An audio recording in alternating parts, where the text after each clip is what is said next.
still here. A subtle act of kindness, a jingle in my ear. Catch a little Christmas book from me. Let's put on comfy Christmas. And hello, folks. It is your ever-present Mr. Christmas.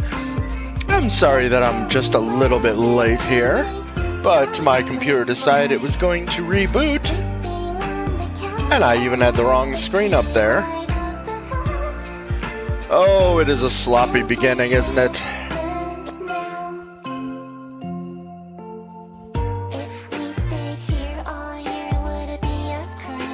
Forget it, let's just get our radio drama going and let's get down to it. Let's start with an our Miss Brooks today. How does that sound? Stream Elements. Said. Stream Elements bot running robot face.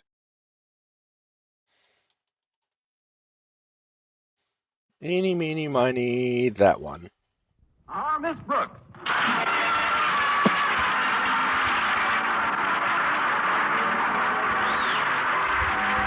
Yes, it's time once again for another comedy episode of Our Miss Brooks, under the direction of Al Lewis.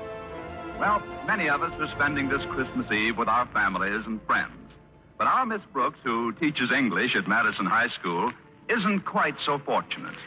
No, my family was too far away to visit, and it seems my friends had other plans. But I made up my mind not to brood about it, and I was trimming a rather tiny tree in our living room when Mrs. Davis, my landlady, joined me. That's quite a nice Christmas tree, Connie. It isn't really a Christmas tree, Mrs. Davis. It's called a friendship tree. You see, I trim it by putting all my greeting cards on the branches with strips of cellophane tape. Looks nice, doesn't it? Yes, it does. You certainly received some pretty cards this year.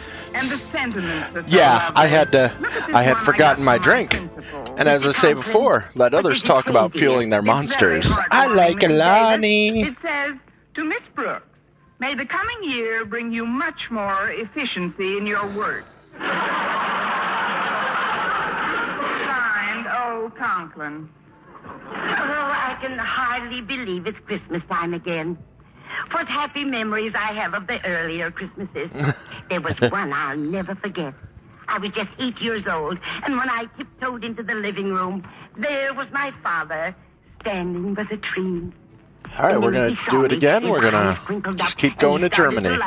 But let's see if there's any... And his huge paunch just shook with glee. Your father was made up as Santa Claus? No, he always looked that way. But to get back to the present, Connie, I'd love to stay here and celebrate Christmas Eve with you, but I promised my sister Angela I'd come over to her place. You remember Angela, the absent-minded one? Oh, certainly, Mrs. Davis. She always got a big thrill out of the holidays, too, even when we were girls. Of course, the poor dear could never remember when it was actually Christmas. And one Christmas day, she did the funniest thing. What was that, Mrs. Davis? What's what, dear? That's a lot of people. Angela, Your sister. my sister. The absent-minded one. What did she do? Well, I haven't spoken to Angela in some time. What has she been up to? Sure, why not? I wish I knew. Maybe I can refresh your memory. Christmas morning, Angela did the funniest thing. Christmas morning isn't until tomorrow, Connie. You must be confused. Well, don't worry about it. I only get these spells once in a while. Well, you shouldn't let it go, Connie. If you don't mind my offering a little advice, In we go. I'd like to suggest that you train your mind to concentrate more. I'll do it, Mrs. Davis. Now then, I've developed a little scheme which works wonders for me. Supposing you have trouble remembering where you put things around the house. Well, you just keep repeating the location to yourself with a sort of rhythm. For example, I just chant to myself, the mustard's in the closet, the bread is in the box. The mustard's in the closet, the bread is in the box. Now, isn't that simple? Mustard's in the closet, bread.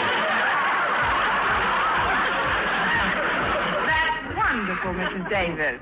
If anybody wants a mustard sandwich, you're really ready. Fresh to me, jerk. Now, before I do anything else, I want to invite you to join me tonight. Join you? Yes, dear. I'm going over to Angela's house.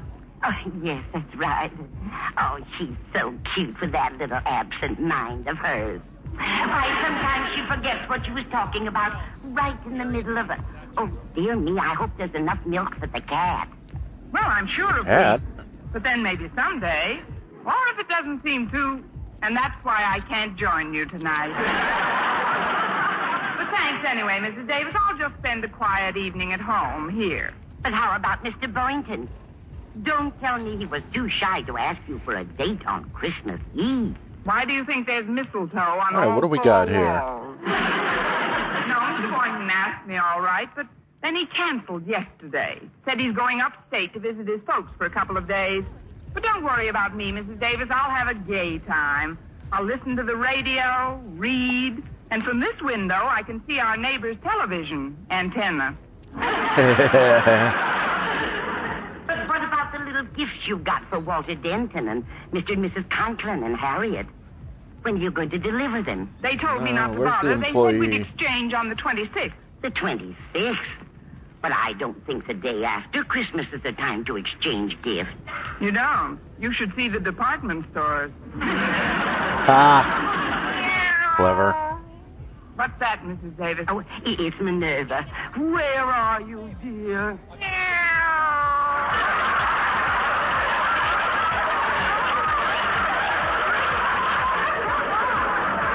Oh, she's over by the trees. Here, Rover. Minerva. Isn't it the strangest thing how she bites at the pine needles? I guess the rosin in them appeals to her. I swear she likes the taste of it. I guess to her it's like a Tom and Jerry. Or rather, a Minnie and a Mickey. Come here, Minerva. We might as All well right. get friendly. We're gonna Now it's spend time to the get a little evening entertaining. together. I'm going to Well, try to... I'll be running along now, dear. Sure, why not? Won't feel too lonely. Let's I'll mop be this fine, immediate Mrs. area while I Davis. finish eating. After all, I do have an imagination. I'll hang up my stocking in a little while. Why is it leaking then, there? When I'm pretending I'm asleep, I'll sneak in and fill it. Before you know it, it'll be I gotta go midnight. find his locker. Midnight of Christmas Eve. I can just picture it. A short, thin man in a black suit comes sliding down the chimney with an empty bag. St. Penniless, the school teacher, Santa Claus. Ah, Well, at least you're not bitter. I've got a juice bar ticket. About my sister, Angela. Thank you, dear. About my sister Angela. Yeah? Good night, Rat Dorothy. poison, so for no Good night, reason Bernice. whatsoever, I can make someone puke.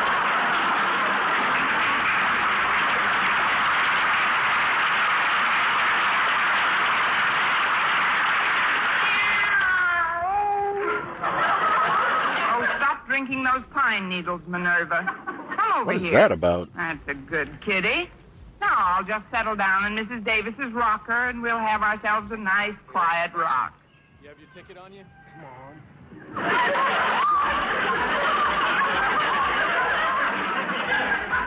I've got to exercise more. My bones are rusting. Oh, it's the rocker. Put him down? Kind of soothing at that. You seem contented enough, Minerva. It was the night before Christmas, and all through the house, One not a down? creature was stirring. Not even Oh, a I have the mouse. same... Sorry, Minerva. I didn't mean to catch you. Oh, gosh, I'm sleepy. Get over here. Ooh, yes. Now, who can that be? Expecting anyone, Minerva?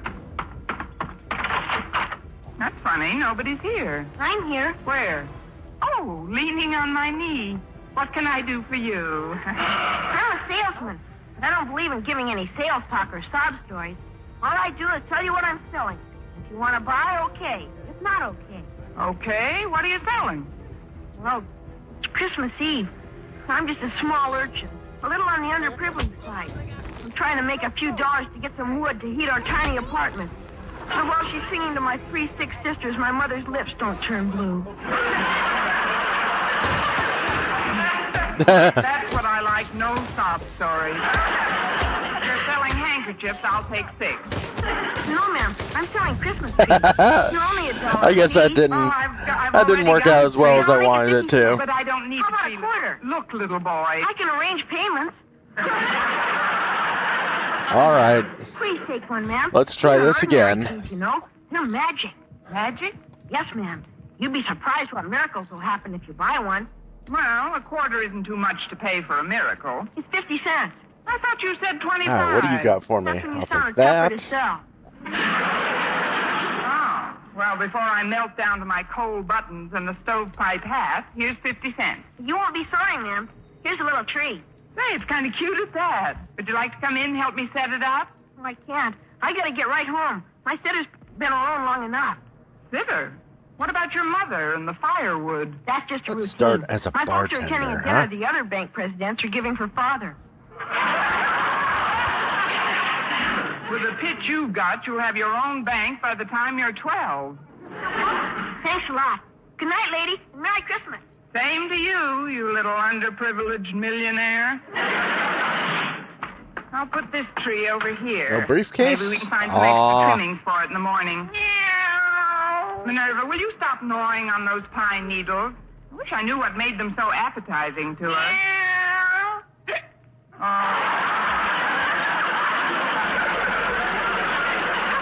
Oh, I can only do one? Now, you come here and let those things alone.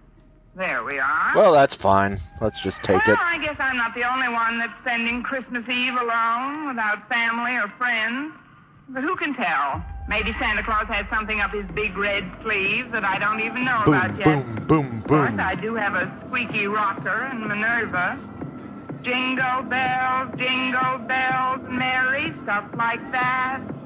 Oh, what fun it is to rock with a big fat drunken cat.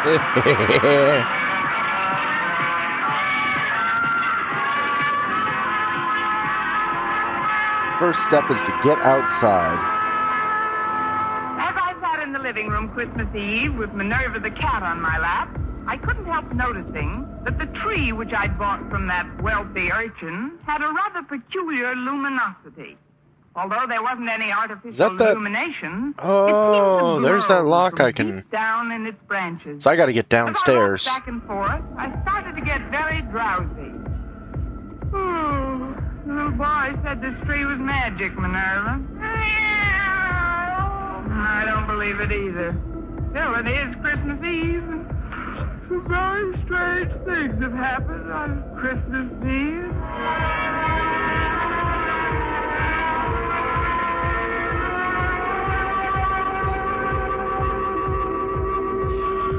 Huh? What's that? Oh. What? Oh, I must have been dozing. Coming! Well, it's Walter Denton. Come in, Walter. Noel, you're Noel. Okay, so Rolf has something to do with... Okay. Come on into the living room, Walter. Thanks, Miss Brooks. Here, I brought you this little gift to put under your tree. Oh, that was very thoughtful, Walter. Put it under this tree over here. Okay. Say, you got 2 trees, haven't you? Yes, one for Minerva and one for me. Yeah. What? Don't pay any attention to her. She's pine needle happy. Well, Miss Brooks, as you know, I was supposed to spend the evening nestled snugly in the tight little confines of my own small immediate family circle. For heaven's sakes, come out of there. You're giving me claustrophobia. But I went to my father and mother and crowed their permission. Wait a minute, Walter. Ugh. Crove their permission? Yeah. Craven Crove, isn't it? Of course not. Crave. Let's see. Craven. After you crove their permission, what? Well, they raised my presents for a long enough while for me to deliver to you, Miss Brooks, the little token of my esteem and affection, which is now ensconcing under the tree. Walter, are you still in my English class? Sure, Miss Brooks. Well, I'd better bone up a little. One of us is going to flunk this term. Well, what I'd like to say, Miss Brooks, is something that I've wanted to say for a long time. Yes, Walter? It's a little on the sentimental side, perhaps, for a so-called pep high school boy to be telling the teacher, but it's sincere, Miss Brooks. I'm sure it is. It's something I feel deep down inside of me, Miss Brooks, from whence so many of one's warmer emotions stem. That's whence they stem from, all right. Of course, even if it does seem over-sentimental or even downright sticky, Christmas Eve seems to be the time you can say things like this and not sound over-sentimental or sticky. Christmas Eve is the time to say them. I just hope I hear them by New Year's Eve. What I want you to know, Miss Brooks, is that I'm grateful. For what? For my association with you during the past semester at Madison High School. Well, Okay. thank you, Walter. I've tried to be Well, a capable teacher. Oh, your teaching was nothing. Well, I dodged around that, As a didn't I? teacher, you were very adequate. No, I mean, personally. The interest you took in me and my problems. For that, I could never thank you if I lived to be 100. Of course, you'd be gone a long time by then. Is that why? Am I on the wrong side of the... For you, too. You don't know what it's meant to me to have your ear whenever I needed it. It was nothing, really. I have another one. Especially about girls. Gosh, remember how silly I used to act about girls? Every time one of them looked at me, I giggled like a kid. And then, overnight, I matured. I met the one woman who mattered. Harriet Conklin.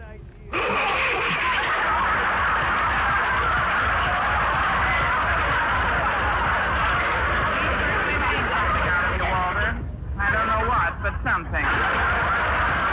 And you saw me through the difficult transition period of that amour as well, while Harriet and I were adjusting to one another. It was wonderful to be able to come to you for advice, Miss Brooks. It isn't every boy who has such an interest taken in him by some intelligent, elderly person. Give me back my ear. I can't hear you. Not that you're ancient or anything. Gosh, I've seen girls Jeez, who look this as is, good I'm as just you having do. terrible luck here. What do you think I am? Shut up, Minerva. By the way, Miss Brooks, I see you got lots of mistletoe on the walls. Were you expecting Mr. Boynton tonight? Yes, Walter, I was. We were going for a wheelchair ride together. But he had to visit his folks upstate. His folks? Gosh, they must be well along in years. His father's over 50. They may shoot him next spring. Look, Walter, while you're here, you might as well pick up the little gift I got for you. Oh, but you shouldn't have, Miss Brooks. Where is it? Under the tree Oh, on your good. right. It isn't much, just a remembrance. This is really a stupid plan, but Why not? it's working Oh, you so mean you want to far, put isn't under it? your tree at home and open it with your family. Well, not exactly, but well, I'll get it later, Miss Brooks. There they are now. I'll answer it. There, who are now? Come on in, folks. She was all alone when I got here. It's really a surprise, isn't it? We should have stayed home Christmas Eve. Besides, it's freezing out. Now, Osgood, don't be so grouchy. Hello, Miss Brooks. Merry Christmas. Why, All right, Miss I Mrs. messed up Conklin really and badly. Harriet. Let's How try are you this all? again. I'm cold. Oh, That's too bad. Come here, Minerva. Rub up against Mr. Conklin. What's that? What's it? Go away, cat. She seems to like you, Osgood. Or is she hungry, Miss Brooks? She's not that hungry. okay, so I gotta get out the back. I don't like cats. Why doesn't you go chase a mouse or something? You forget, Mr. Conklin, this is Christmas Eve. There isn't one stirring. Hey, Harriet. Yes, Walter? There's a lot of mistletoe around this room. I know. It's real pretty. Maybe I can get over here and sneak out back? Notice all the mistletoe in this room? What? Oh, that green stuff. Not, it makes me sneeze. Oh, come on, Osgood. Let's see if it does. Oh, now, Martha, don't embarrass me. I don't like It that. doesn't make you sneeze, does it, Harriet? I'm willing to find out. Here's a nice wreath of it on this wall. Okay, so what I need to do is I need to sneak out back, get that Well, ticket, here we are. and then find out what the heck this is about. Yes, here we I'm most of the way there now.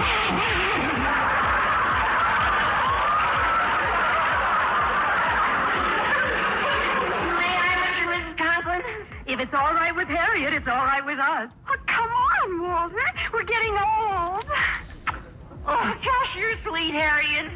Isn't that cute, Osgood?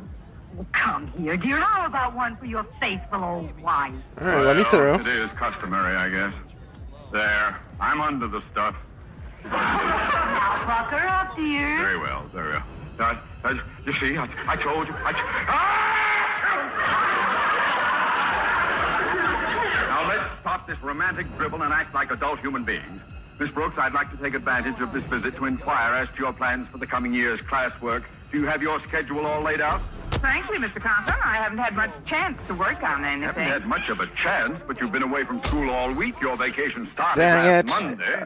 You know, Mr. Conklin, and that's I why almost took made the it, weekend. but then I happened to run into someone that was on the meta mission. Which is fine, I just need to relax and take it easy and do what I need to do, huh? When my vacation came along, I went on it, or was on one, usually. Okay, so back out through this guy. And you wanted to be the head of the English department. Please, Osgood, this is no Cut time through. to talk of school affairs. We're here to spend part of our holiday with Miss Brooks. It was very nice of you to think about me, Mrs. Conklin. It was nice of all of you. I want to... Where are Walter and Harriet? Denton, get my daughter away from that mistletoe at once. Well, Mr. Conklin, Harriet isn't allergic to mistletoe. No, but I'm allergic to you. Harriet's almost irresistible sometimes, especially alongside of older women like Mrs. Conklin and Miss Brooks. Well, I'll get it. Why, Mr. Yeah, I probably Boynton, will. Come in. Sure, thanks, Miss Brooks. But I thought you were going upstate to see your folks. I was, but they sent me a wire that they wanted to come here for about a week or so. They'll arrive in the morning, so I thought I'd drop this little gift off for you tonight. Oh, but you shouldn't have. Where is it? Let's just put it under the tree in the living room. Will this get me out? Who's here, everybody? Well, it's Mr. I Boynton. just want to see what this ticket business is about. Now I just have to make sure I don't run into that jerk, huh? Hello, folks. This is beginning to get more like Christmas Eve every Okay. minute. Sit down, Mr. Boynton. I'm certainly glad your folks decided to visit you instead of vice versa. So am I. There's a particularly good reason why I'm glad. There is? Yes.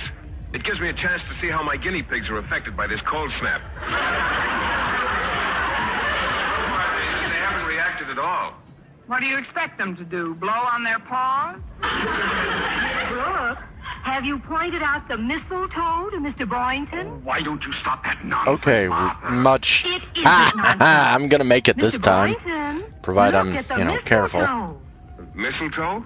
Oh, yes. A very interesting example of the flora found in various areas throughout the globe. An evergreen parasitic shrub, it is indigenous to the regions where apple trees and oaks abound. Now that the lecture is over, may we ask questions? Certainly, Miss Brooks. Want to stand under it?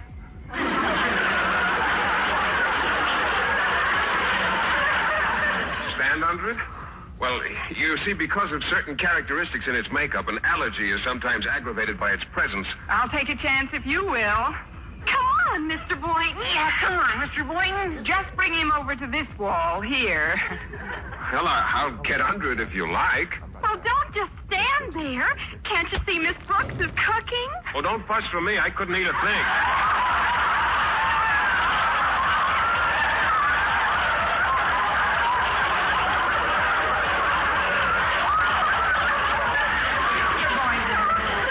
Don't you know what standing under the mistletoe Dead. signifies?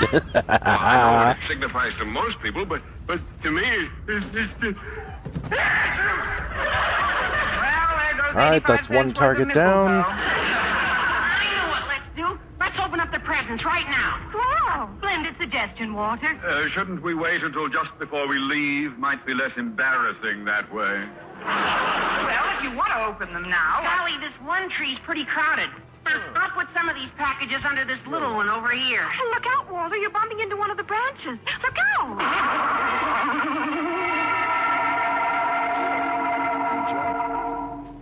Gosh, I got the funniest feeling when I touched that branch. I don't know what good this is, but Well, you're Harriet Conklin, aren't you? Well, sure, I'm Harriet Conklin. Walter, what's the matter with you? Nothing. Nothing's the matter with me. It's just that I want to tell you something. Harriet, you've got to change. You ought to try to be more like Miss Brooks. Well, what do you mean, Walter? If you want me to stay interested in you gotta be more alluring, youthful, glamorous, feminine in that real feline Brooks way.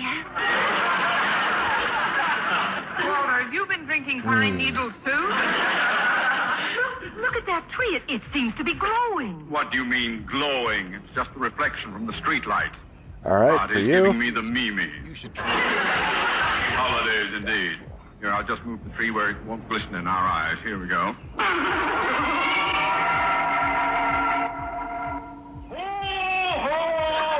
Aw. Merry Christmas! Of course I'm Mr. Conklin. Happy-go-lucky, fun-loving, gag-a-minute Osgood. Yay, a minute, Oscar. Sometimes I've wanted to. Brooks, you suddenly look so different, so intelligent. Miss Brooks, Oh, you'll be surprised. I have made up my mind. You are now head of the Madison High English Department. Ha, ha, ha, Well, thank you, fun-loving Oscar. ha. I'm going to put this wonderful tree where it belongs, right in the center of the room. Give me a hand, Boynton. Yes, sir, Mr. Conklin. I'll just take this end here and...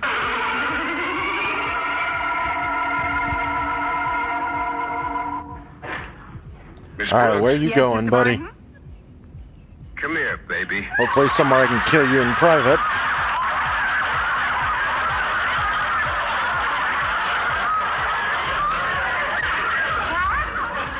I said, come here, Connie. You said, come here, baby, and I'm here. Look, he's taking her over to the mistletoe. Isn't it wonderful? What are you going to do, Mr. Boynton? Just call me Phil, Connie. And this is what I'm going to do. I guess it is a non-target.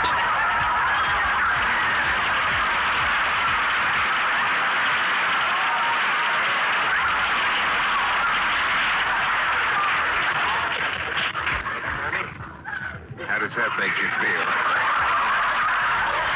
I feel like I'm in a dream, Philip. A wonderful, beautiful dream. And down you go.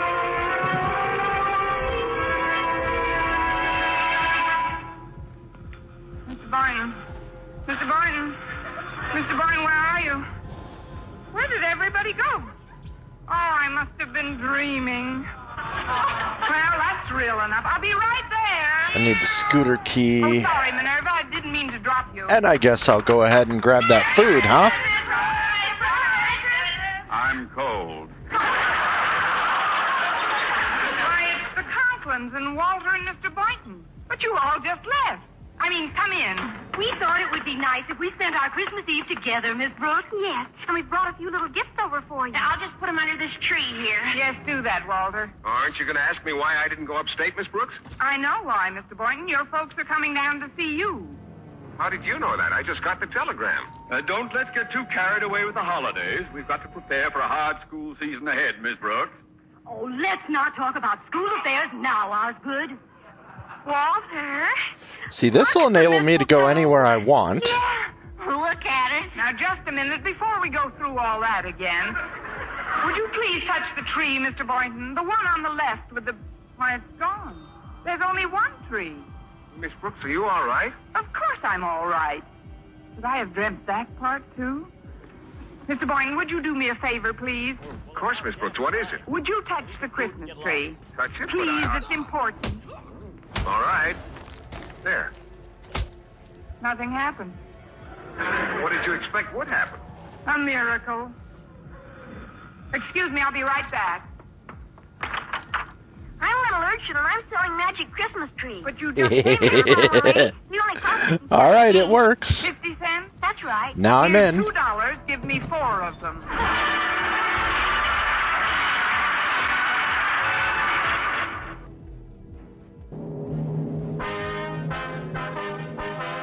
Sound off for Chesterfield.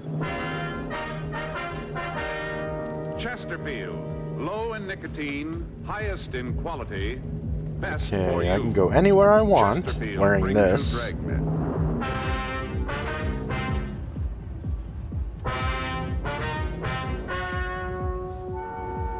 and gentlemen. And where I the want to story go you're is about to hear is downstairs. true. The names have been changed to protect the innocent.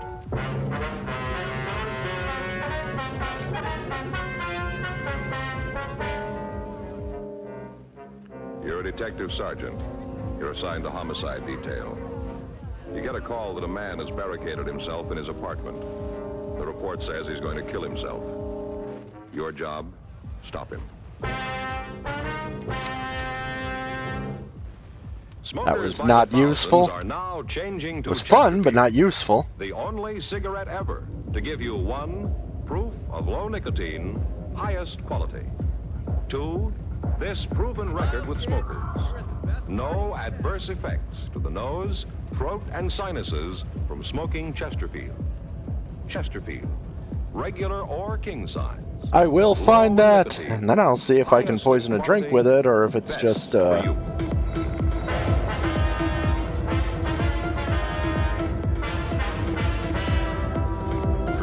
This is the stupidest thing I've done. For the next 30 minutes, in cooperation with the Los Angeles Police Department, you will travel step by Do step not on murder site the random calls person. cases Bad. transcribed from official police files.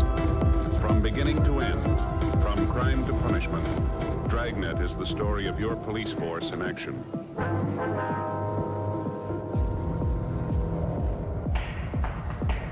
It was Wednesday, November 18th. It was cold in Los Angeles. We were working a day watch out of homicide detail. My partner's Frank Smith. Ooh. My boss is Captain Lorman. My name's Friday. I was on my way back to the office, and it was 10:32 a.m. when I got to room 42. Homicide. So I need to dress up as him. Yeah? That didn't take too long. No, Saul just got the coffee made. Here you are. Right.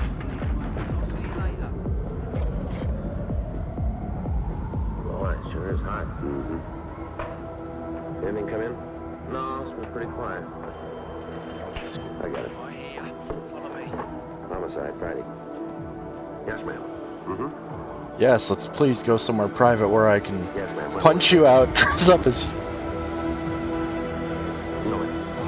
No, if you're dress up as you, Yes, I understand. and then honestly put your clothes, put the clothes right back where they were, because Yes, ma'am. Well, I'll explain it to you over there. Would you hold on, please? Would you give this call to 2511, please? Yes, that's right. Sure dismal weather. Yeah. Feels like it's gonna rain, doesn't it? Paper says it might hit tonight. Yeah. I hope it clears up before Sunday. What do you got figured out this time? Joe, I don't understand why you say it that way. You don't, huh? No. Well, what do you got figured? Take a look at this. I got just the ticket right here. The ticket, huh? Yes, sir, look at that. The answer to every homeowner's prayer. Take a look. Yeah. Gotta be a beauty, isn't it? Well, if you say so. Now look here, Joe. Look what it says. Easy, simple, install in a few hours. Just the ticket. Do you need one of these? Have you seen all the right, backyard I've lately? got another costume The going. last time I did see it. Well, you ought to see it now. It's pretty bad. It is awful. I just stand there, look at Perry's yard, and I want to throw rocks at mine. Perry's a fireman. No, Joe. That's Neil you're thinking of. He lives on the other side. Perry's the insurance agent. Yeah, that's right. Yeah. He's the one who tries all his sales talks out on you. Yeah, tells me all about it. That's pretty good, too. Joe? Okay, so what more disguises do I have? $2,000 worth of insurance? What? Yeah, me, just a policeman. Of course, that's all on paper, just on paper. Open the back door, wherever that may be. What's wrong with your yard? Too dry. Too dry. Yeah. Hot weather this summer, you know. Little plants that Faye put out drop like flies, Joe. They died. Like flies. But this is the answer, this right here. See? Yeah, I Home got sprinkler that. system. Install it yourself. What's that? Look Apparently at it. there's more It's a areas. home sprinkler system, Joe. Read what it says here. Resists Try corrosion, Florida Man. rust, and rot. And the boss. It is. Right. I'm going to put one of these little gems in my backyard. Just turn on the faucet. Everything's all watered. Don't have to stand there with a hose. Just turn it on and it's watered. You're going to put this in yourself, are you? Well, I could, Joe. Like it says here in the paper, shouldn't be any trouble at all. Who's going to do it?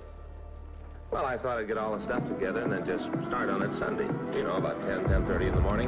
Old Harry and Neil worked out in the yards that time. All right, now let's cut I'll across. see Go this back little the way jam I and then I'll came. hop over the fence, see what it's all about. And then what happened? I got him, Joe. I got him. Yeah. Sure, Joe. they see me laying out the sprinkler system right off, they're going to want to help. Well, if you want them to give you a hand, why don't you just ask them? Well, you just can't do it that way, Joe. It wouldn't be right. No, you got to be subtle. Remember the kid that whitewashed the fence? Who? You know, Huck Finn, or whatever his name was? Whitewashed the fence? You still reading those books? No, but I remember that he was pretty subtle. I got it figured out. They'll come over and, you know, look around, start asking questions, and next thing they'll be working. This is so stupid. Throw a little barbecue, just sit around, turn on the new sprinkler, and it'll be cool. Yeah. Sure hope it clears up before Sunday. Well, it doesn't matter, does it? Sure, Joe. If it rains Sunday, old Perry and Neil won't be out in their yards. They won't be able to see into the hoses and the sprinkler heads. Yeah, but if it rains, it won't be any need to put in the sprinkler system right away, will it? I got it. Homicide, party. Yeah, Sid. Uh-huh. So did you talk to him? What'd he say? Right. All right, we'll be right over. Want to get your coat? What is it? Sid Hughes over at the Mirror? Yeah. Just got a call from a guy who's going to kill himself.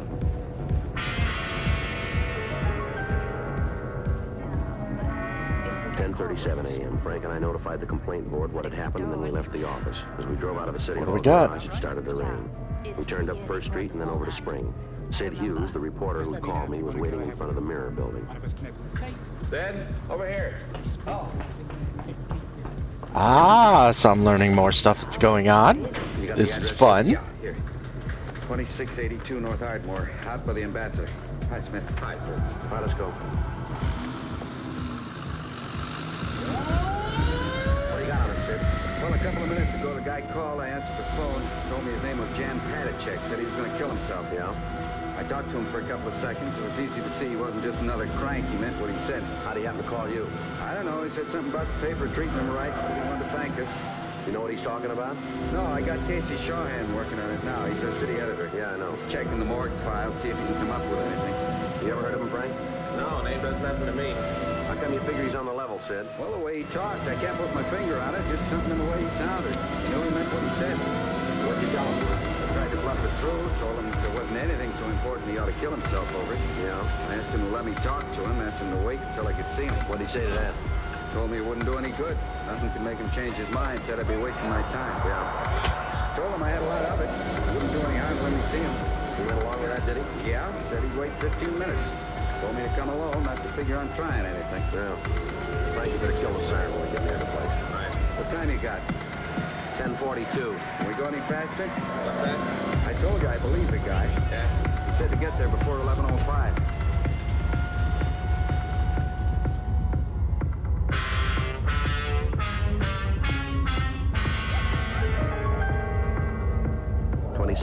Ardmore was a two-story Spanish-type apartment house. There was a large courtyard in the center of the U-shaped building. Apartment number 8 was at the rear of the yard. When we got there were several other people standing by the entrance. 2 police units had arrived, and the officers were trying to keep the crowd away from the door to the apartment.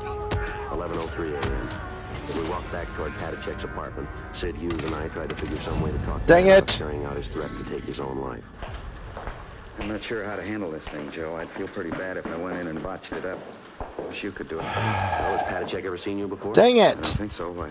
Well, we can try a switch if you want to. Tell him I'm Sid Hughes. That'd be better, Joe. You got some idea what to do in there. I'm not sure I could swing it. All right. I told him I'd shove one of my cards from the newspaper Dang it. into the door. That way he'd know it was me. All right. Now, after you're inside, I'll try and get in touch with Casey and see what he's been able to come up with on Padachek. Good. Okay, so I have disguised myself as that properly. All right. I need Rolf Go Hirschmuller. in there without a gun, Joe? Well, we haven't got much to say about it. Big thing right now is to try to get him out alive. Yeah, I guess you're right.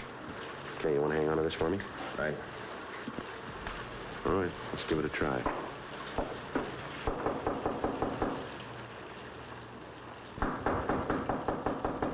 Who is it? It's Sid Hughes. Dang it. Padachek. I told you I'd be out here. You want to let me in? What about the card? All right, here it is. Under the door.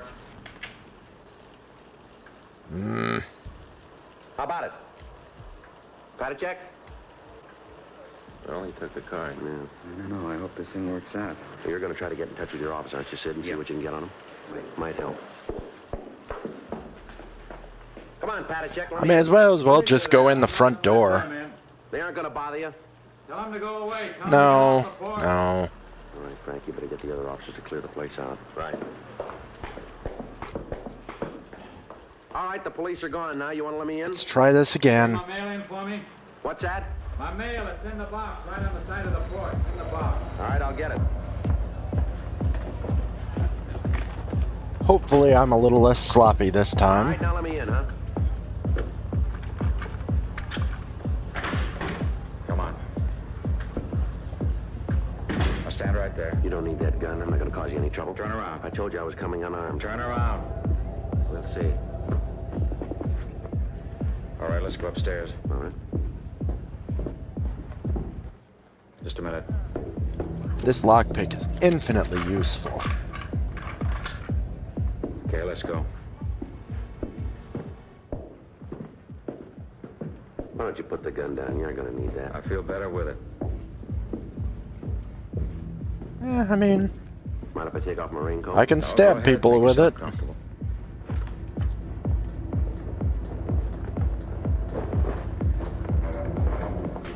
Here's your mail. Thanks.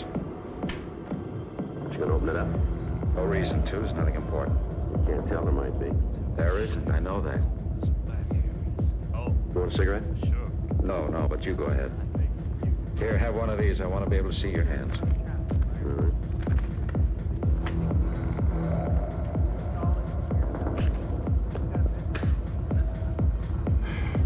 So what's this all about? There's no other way. What do you mean? All night I've been thinking about it. Right side of history, huh? There's nothing for me anymore. I'm not going to prison. If they think they're going to take me, then they're wrong. Who says you're going to The prison? authorities, they said I have to go to jail for 90 days. I know how they plan it. They tell me 90 It hurts days, my then they'll come feelings. back for more. Well, I'm not going back to prison. You've been in jail before? Yes, 5 years. What for? For nothing. 5 years because I didn't agree with what they were doing. I'm not going back. I'm not going. I'll kill myself All first. right, take it easy. You want to start from the beginning and tell me what happened? I said I forged a man's name to a check. Did you? Yes, but you've got to understand I didn't have any money. They're going to take my car away from me. I'm behind on my rent here. I owe money. All my creditors were hounding me. I thought if I could just get a little money to pay the bills, and I could pay it back when I got a job. I was going to pay it back, all of it. I really was. How much was the check? $250. Whose name did you sign to it? A man I know. I got a check and signed his name. He has the money. I was going to pay him back. I have a job coming up. As soon as I got paid, I was going to put the money back. I didn't mean any harm. I knew it was wrong, but it was the only thing I could think of. They were hounding me. What about that car? Couldn't you sell it? I suppose so, but then if I did, I wouldn't be able to get to my job. I needed my car for that. I had to keep the machine. Well, you'll Dang have a it. trial. If you tell them what happened, they'll probably understand. The court will make an allowance. I've had a trial. I told them I was guilty, that I did forge a check. They told me I had to go to jail. You said you've been in prison before. Yes, 5 years, and I escaped. Where was that? In Czechoslovakia. They put me in prison because I wouldn't do what they told me. They killed my father and my mother, and then they put me in prison. I know what it's like. I'm not going back. Well, the prisons here aren't concentration camps. You know that. That's what you say. I know different. I've lived in them. You see here? See these 4 teeth in front? Yes, I see. Are false. I lost the teeth when I was kicked by a guard. You know why I was kicked? You know why he did it? No? Because my clothes were torn. That's the reason he kicked me. I tore my clothes, so he knocked my 4 front teeth out. That's all over now. And things like that don't happen here. Well, maybe not out in front of people, but they happen in the prisons. I'm not going to have it happen to me again. There were 800 of us, all arrested at the same time. 800, Mr. Hughes. 800 men, people I knew. 800 human beings with homes and families. And I'm the only one alive now. All the rest were killed. All taken to Buchenwald. Dang it! Run through the showers. Now, don't tell me Oh. it's prisons, Mr. Hughes. I know. I've lived in them. Oh, let's do this from... Yes. You remember the name of the judge? Ah. The forgery charge? Yes. Well, let me call him. Let me get him over here and talk this thing over. We can work something out. There's no reason for you to do a thing like you're planning here. It's not that important. Maybe not to It you. isn't to anybody. And we can work something out here. Let me call the I've judge. got Oh, to sit down, Mr. stop being Hughes. stupid about this. Look, I'm not a stupid man. I have degrees from 3 universities. I speak 4 languages. I spent 5 years jumping every time a guard looked at me. 5 years wishing they'd kill me. 5 years wishing I could live in hell because it'd be much better than the way things were. Now they think they're going to send me back. They're not. You understand that, don't you, Mr. Hughes? Don't you? Yeah, I think I understand. Look, you said yourself that you thought about it all night. Now, isn't it possible that you're making this thing more important than it really is? No. I came in here to help you. I want you to help yourself. Get your hands off me, Mr. Hughes. Now get over it. I don't know how to tell you, Patachek. I don't know how to make you believe me, but none of us want to hurt you. We want you to be happy here. That's one of the reasons you came to this country, isn't it? Yes, I read the books about freedom. That's why I came here. Now they're trying to take that freedom away from me before I even have it. They're trying to take it away from me. I forged a check. I admitted it. I told them I did it. But I told them I'd pay the money back. That didn't seem to make any difference. They still said I had to go to jail. You said yourself that you were put in prison for not agreeing with the authorities. Isn't that what you said? Yes, that's what I said. Well, they don't do that in this country. You know that. Everybody's entitled to his own opinion with his own life. We have laws. Laws that are written for the people to protect the people. You understand that, don't you? The people themselves write the law. Yes, I understand. Fair enough. You don't break a law just a little bit. You keep it or you don't. You understand? Mass murder. Well, you broke the law, didn't you? Isn't that right? I told you I did. I broke the law. All right, now listen. After you've broken the law, you can't make it right by saying you'll pay the money back. But the fact that you do want to rectify your mistake will certainly be taken into consideration by anybody in authority. You understand that? I don't know. I try to think. Oh God! Now you're gonna stand there and have a cigarette? I thought about it over and over. I can't come to any end. Go somewhere else. I'm gonna take something for this headache. Not bad.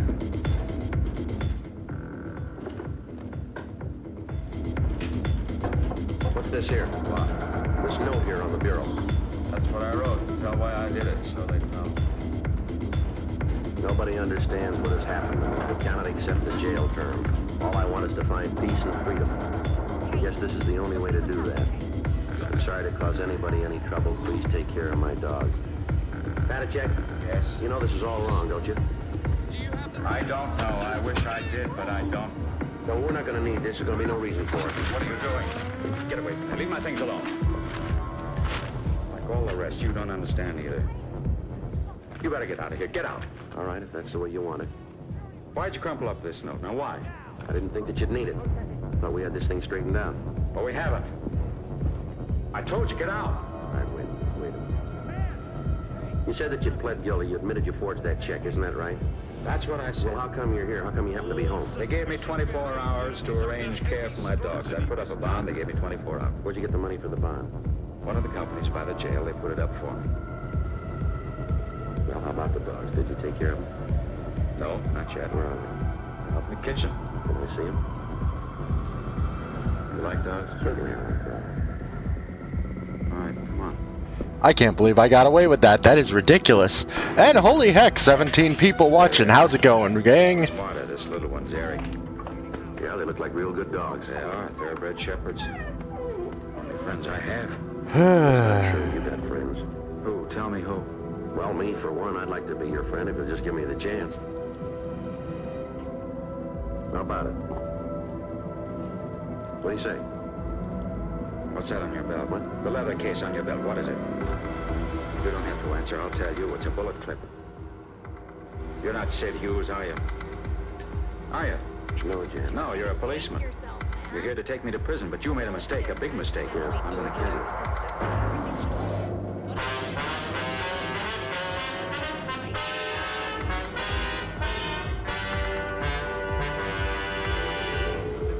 you. You are listening to Dragnet, the authentic story of your police force in action. At cigarette dealers, in vending machines, Just to be safe. at supermarkets and stores coast to coast. Chesterfield, please. Smokers by the thousands. Yes, smokers by the thousands are now changing to Chesterfield, the only cigarette ever to give you 1, proof of low nicotine, highest quality. Chemical analyses of the country's 6 leading brands confirm that. 2, the only cigarette ever to give you this proven record with smokers. Again and again, over a full year and 1/2, a group of Chesterfield smokers have been given thorough medical examinations. The doctor's reports are a matter of record. No adverse effects to the nose, throat, and sinuses from smoking Chesterfield. A responsible independent research laboratory supervises this continuing program.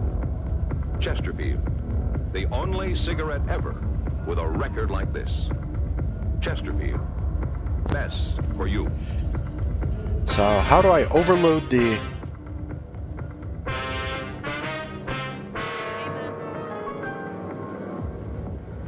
11:18 a.m. I've been in the apartment with Jan Patacek for 13 minutes. During that time, he'd held a chrome-plated Luger pointed at me. We'd gone into the kitchen to see the dogs, and Patacek had noticed the cartridge clip on my belt. When I'd given my gun and holster to Frank, I'd forgotten to take the clip off. Patacek had noticed it when I kneeled down to pet the dogs. He looked at it for a minute, and then he motioned me to go into the living room. He followed, keeping the gun pointed at me. When we got to the center of the room, he told me to sit down, and he walked over to the other side of the room and sat So on a how do I chair. do this? Cigarettes on the table next to you. Please give me one. Yeah, sure, here. Just throw it over here. All right, here you are. Thanks. Take one yourself if you like.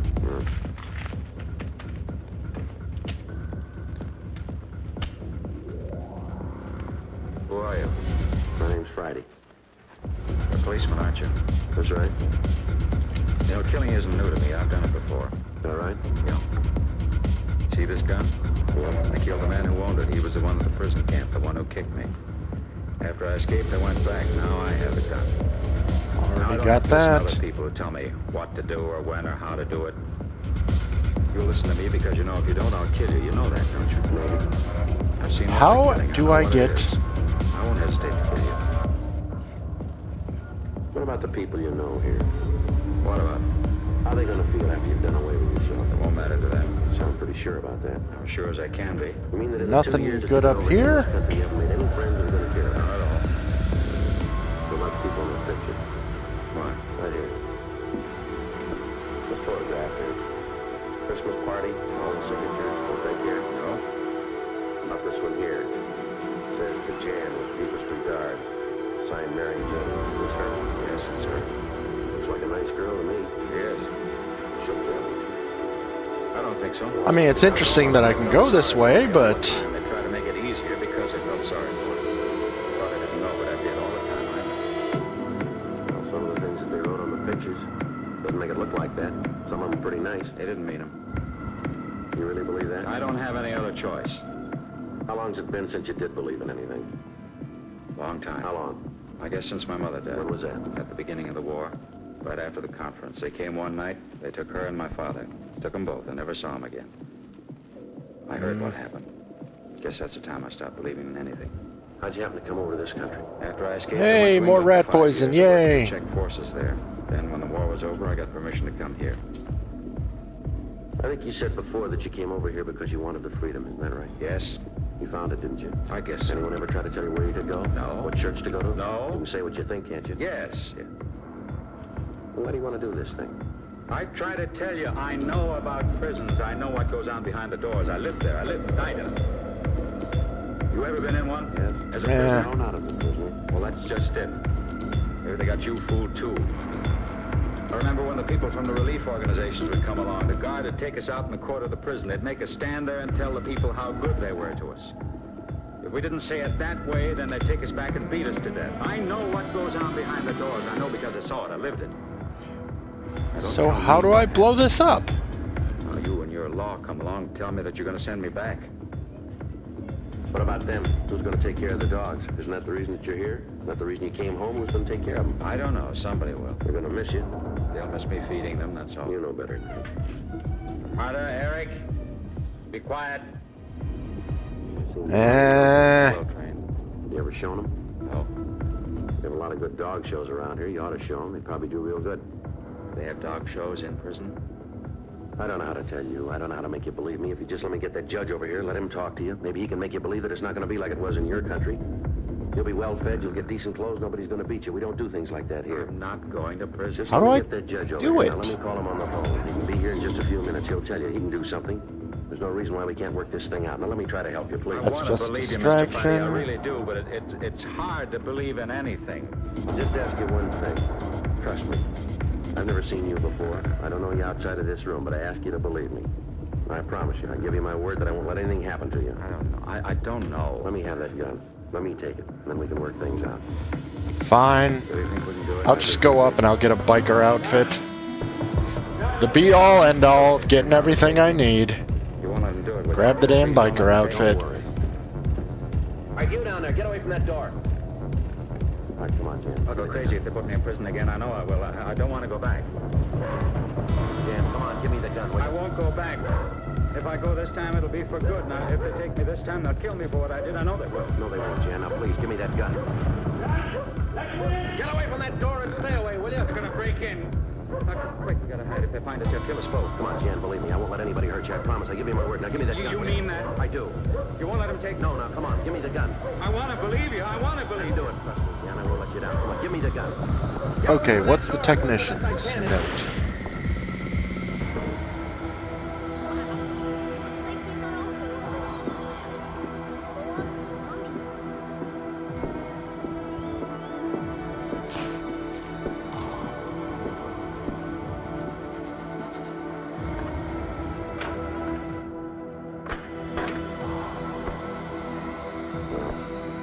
Who is he? Now, just stand still, you. All right. We did all we could, Joe. This guy got by us. His Patachek owed him money. We tried to stop him, Joe. Yeah. You're the man who was with him? That's right. He had no business up there. That's what you get for trying to impede justice. That's just You want what to tell me get. something? What were you doing pounding on that door? Patachek owed me money. But he was going to jail. I wanted to get it before he left. I had a right to be here. If you tipped your nose out of this, I'd have gotten it straight Sure down. you would have. Patachek's dead. I know that. I heard the shot. I'm out $200 he owed me. Think I'll ever get it back? I hope you're happy. You just took $200 away from me, didn't you? Come on, Frank. Sit. Yeah, let's go. Oh, shit.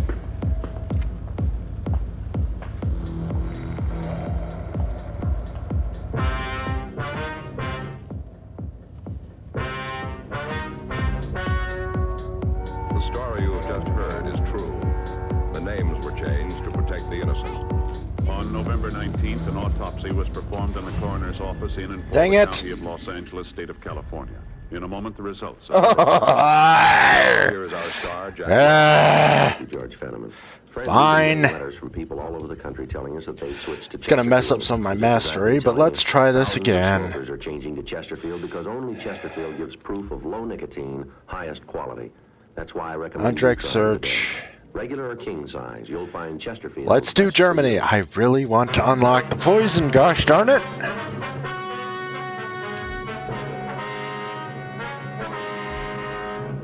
The coroner's autopsy disclosed that the death of Jan Patachek resulted from a self-inflicted gunshot wound. It was officially recorded as a suicide. I mean, kill every bartender? That's interesting. You have just heard Dragnet, a series of authentic cases from official files. Technical advice comes from the Office of Chief of Just Police something of the easier. Los Angeles Police Department. Technical advisors Captain Jack Donahoe, Sergeant Marty Wynn, Sergeant Van So I Fleischer. can just Heard tonight get were Ben in and Alexander, get Dick out. Connor, Vic Perrin, Jack Crucian. Script by John Robinson. Music by Walter Schumann. Hal Gibney speaking. Watch an entirely new Dragnet case history each week on your local NBC television station. Please So check kill your a bunch of newspaper for the bikers. day and time. Got it. I can do that. Chesterfield has brought you Dragnet, transcribed from Los Angeles.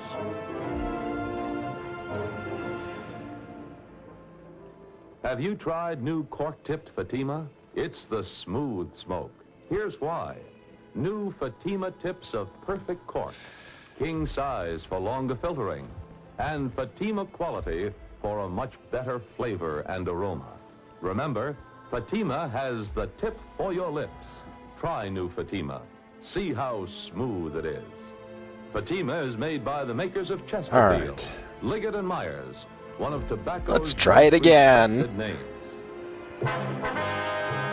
Time to mess it up one more time, huh, gang? Whew, look at you all watching me here. Nobody's saying a word, which, that's a little weird, but I'm not going to complain. After all, the thing does say, Visit chill if you want. Next on NBC.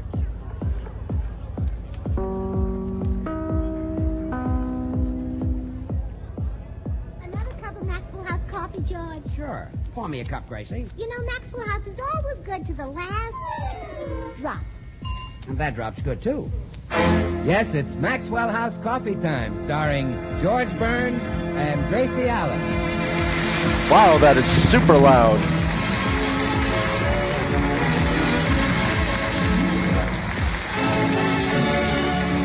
With yours truly, Bill Goodwin.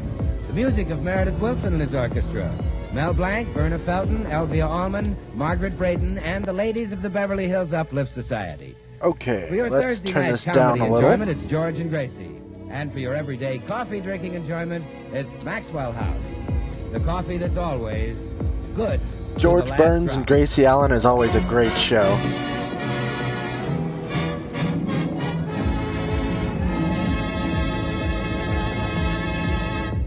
Now it's morning as we look in at the Burns home, and George is just coming downstairs. A happy, carefree husband coming down to have breakfast with his wife. As he reaches the foot of the stairs, music bursts from his lips.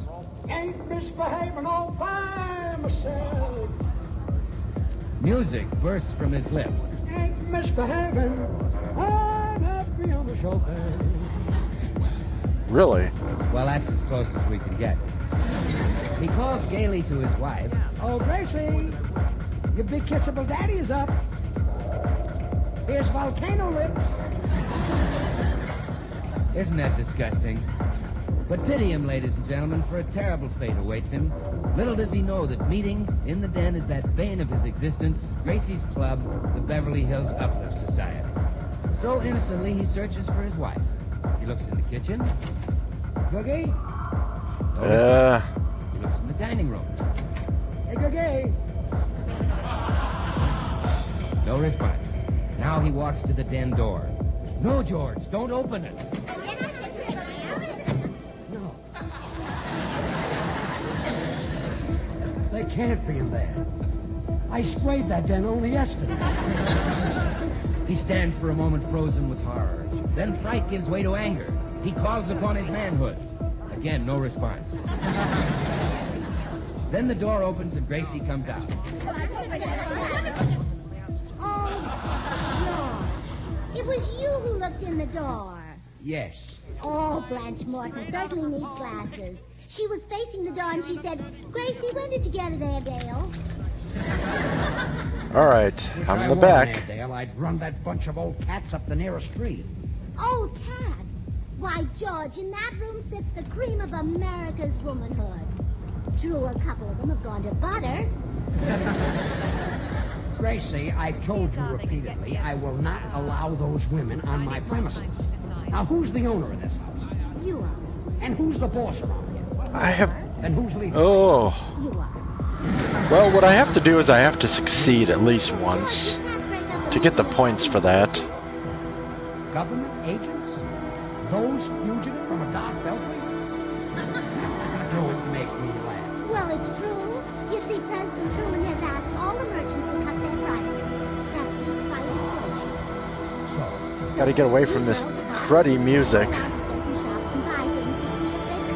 Can't even hear the radio drama under this cruddy music. No, I'm a fool. What's that? Office of Secret Shoppers. Division.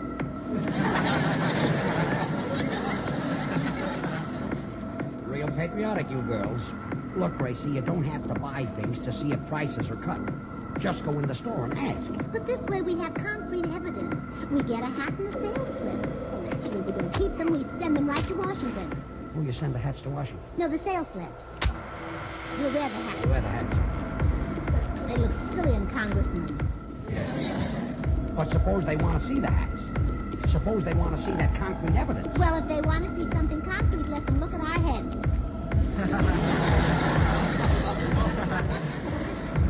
You've got a point there. So are the other girls. By the way, who... That buys me some time. Well, the government, of course. We sent a telegram to Washington asking Congress to appropriate $100 million for us. $100 million? Yes. Why, you would only need $70 or $80. Well, I know that, dear. But I also know our government. If they can't give it away $100 million at a chunk, they won't fool with it.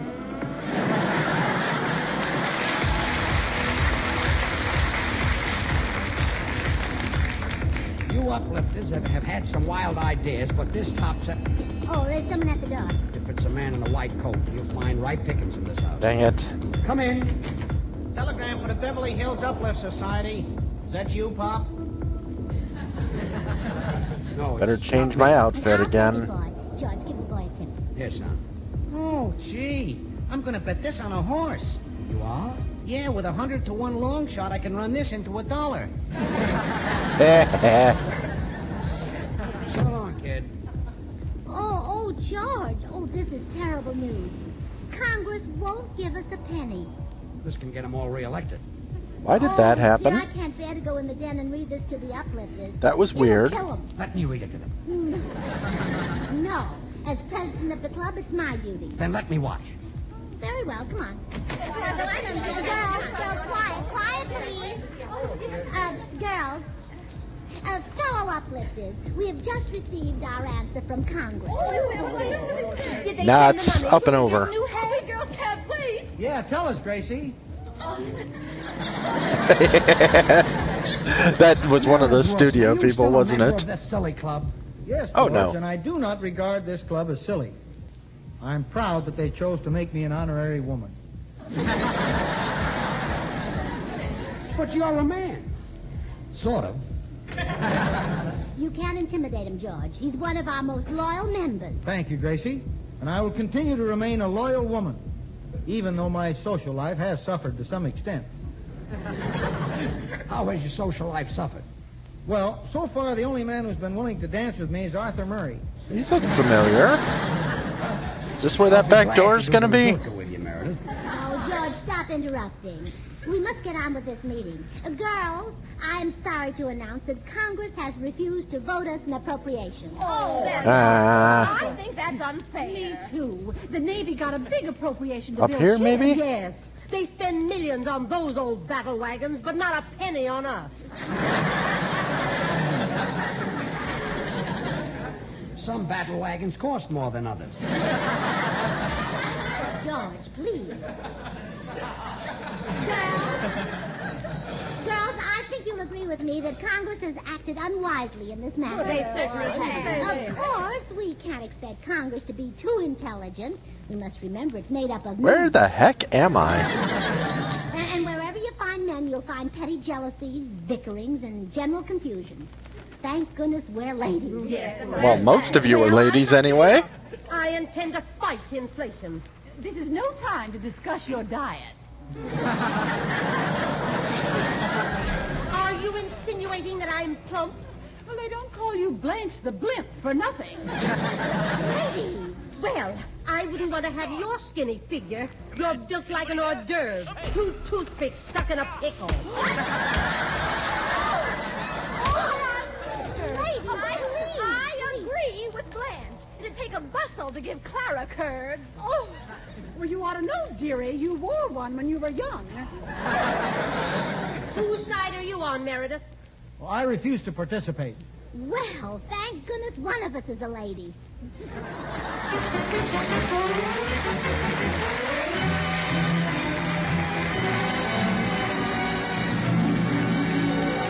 All right, and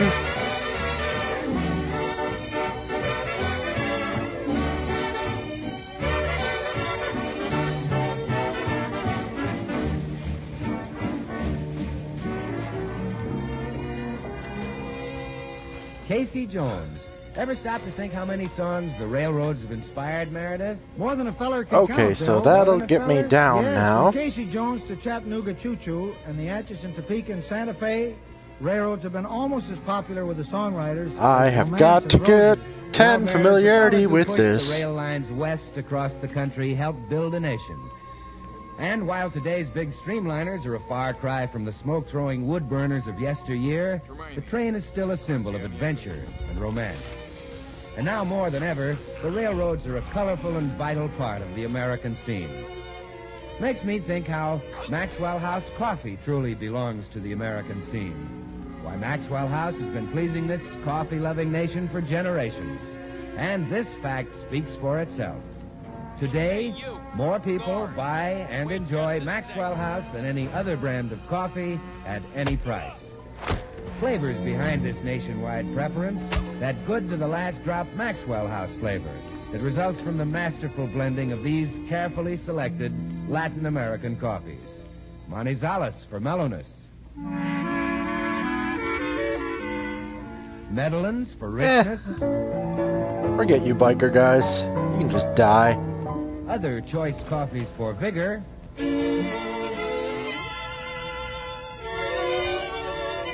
And Bucaramangas for full body.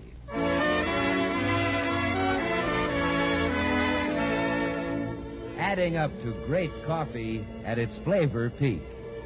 Friends, why not enjoy the extra pleasure of extra good coffee? You can for just a fraction of a penny more per cup than you'd Come pay for around the a little cheapest more, coffee buddy. Sold. Just say Maxwell House. Always good to the last drop.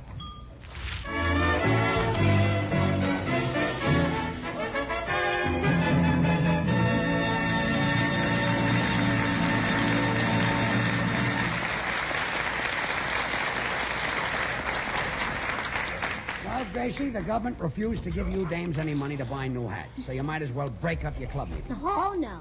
The Beverly Hills Uplift Society doesn't give up so easily. How about it, girls? Are we quitters or are we fighters? Fighters. Are we weak or are we strong? Strong. Are we mice or are we men? Mice.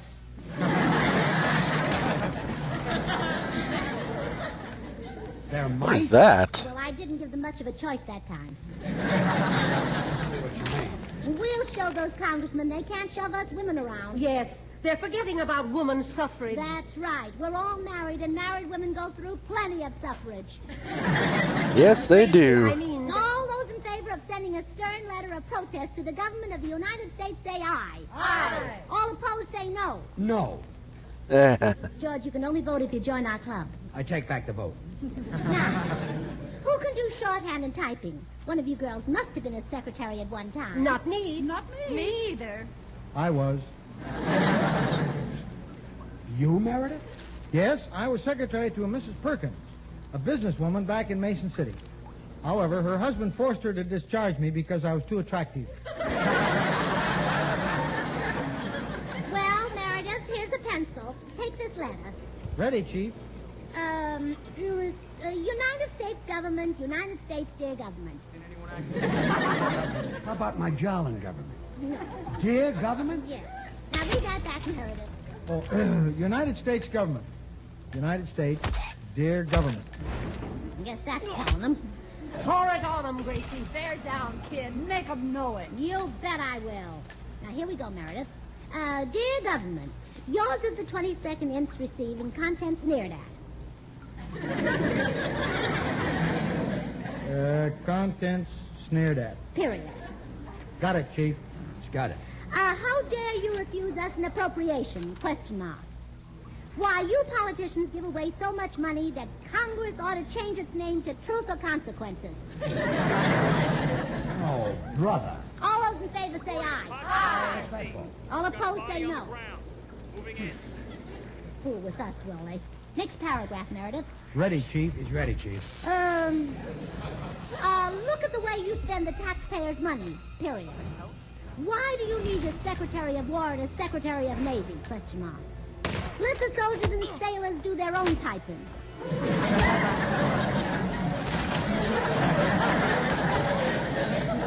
Gracie, you can't say that. Why not, question mark? Because they'll think you're a jerk. Exclamation point. Is that so, question mark? Yes, comma, that's so, period. Now cut out the punctuation. Well, just tell me this. What did Congress ever do to save us money? They're trying to cut down on taxes. Oh, there you are. They want to cut down on taxes when streetcars are overloaded now.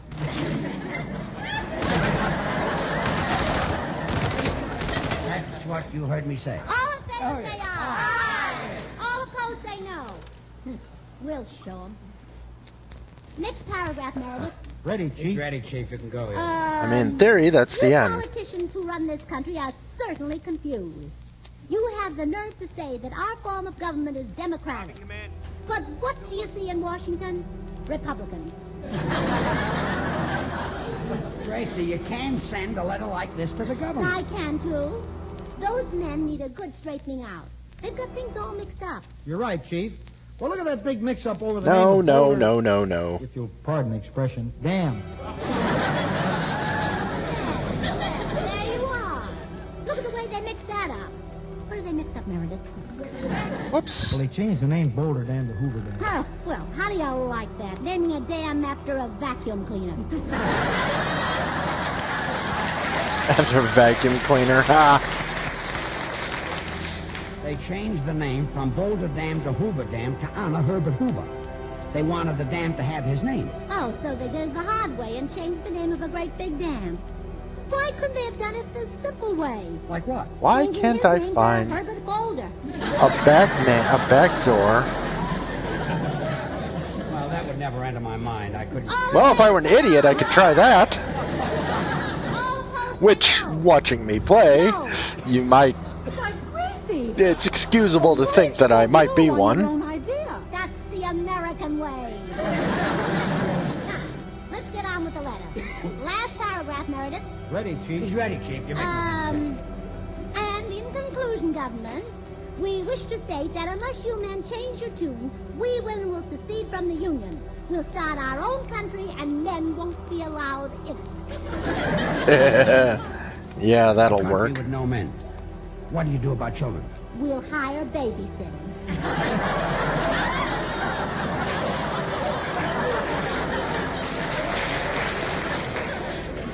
And I haven't had breakfast. All this on an empty stomach. Well, I'm going to the office. Goodbye, Gracie. Goodbye, dear. Well, aren't you going to say anything to the girls? I'd better not. Their husbands are bigger than I am. Oh, wait, George. You can mail our letter to the government. Oh, yeah, let me have that thing. I'll take care of it. Now, don't leave it in your pocket. You know what to do with it. That I do. Gracie, I just had a terrible thought. What, Clara? Even if the government sends us that money to buy hats, it'll be too late now. Why? All the best hats will be snapped up. Oh, that's so Oh, wait, girls. I know another way to get the money. And we mustn't be too proud to take it. Remember, fishermen get money from the lowly shrimp. Farmers get money from the common cabbage. Trappers get money from the ordinary skunk. We'll get money from our... Killing people left and right.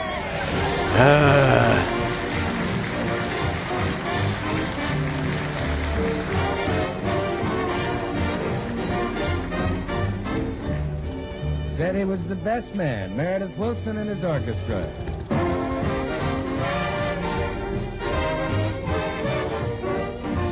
Okay. I'm gonna go outside the front door and do that crane accident that it,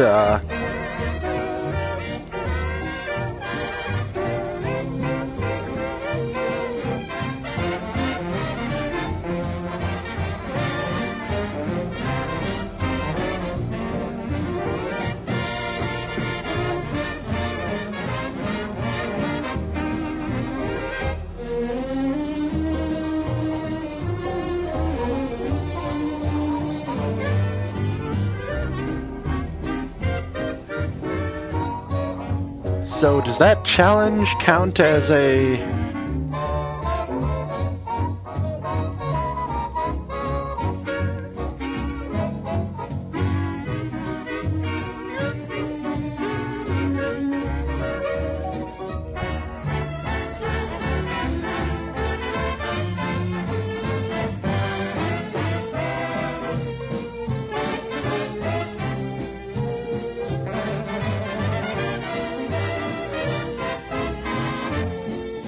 drowning them? I should have taken piano wire with me, huh?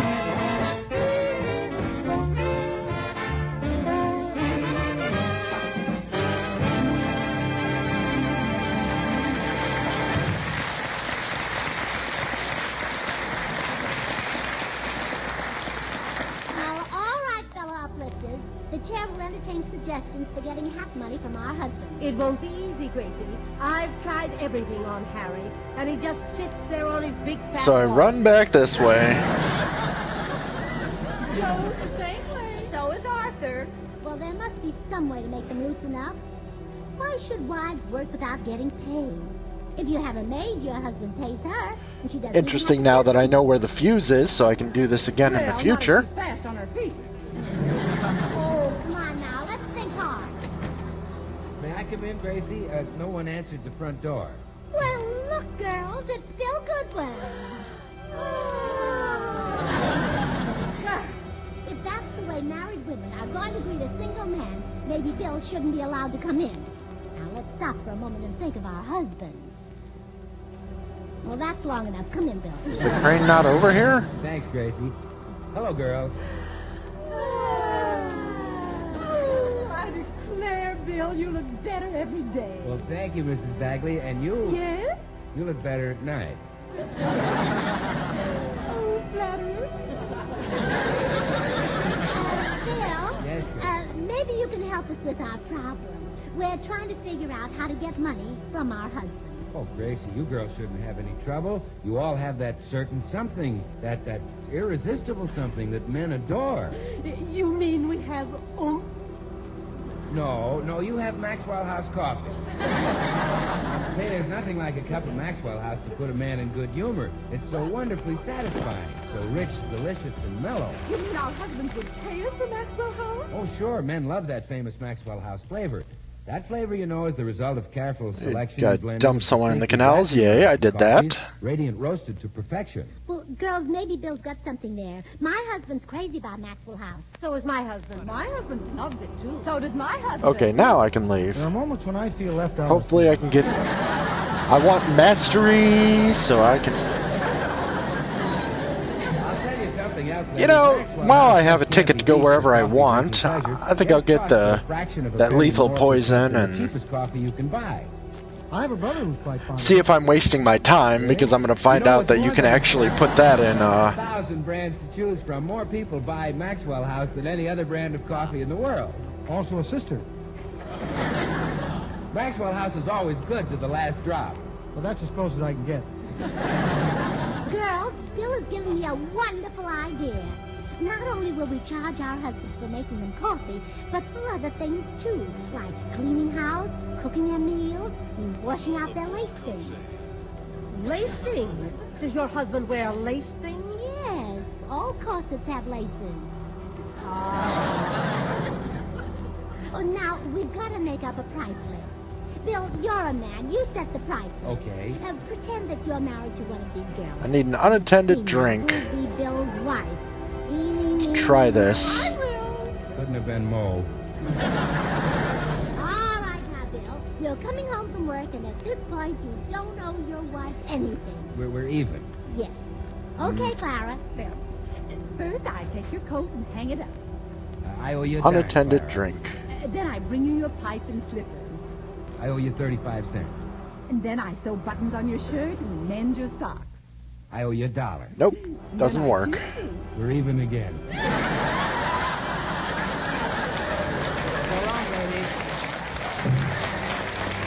Oh, girls, don't mind Bill. This idea's a gold mine. Disperse to your homes and get busy. But, Gracie, what will we charge? Ooh, whatever the traffic will bear. Now get going.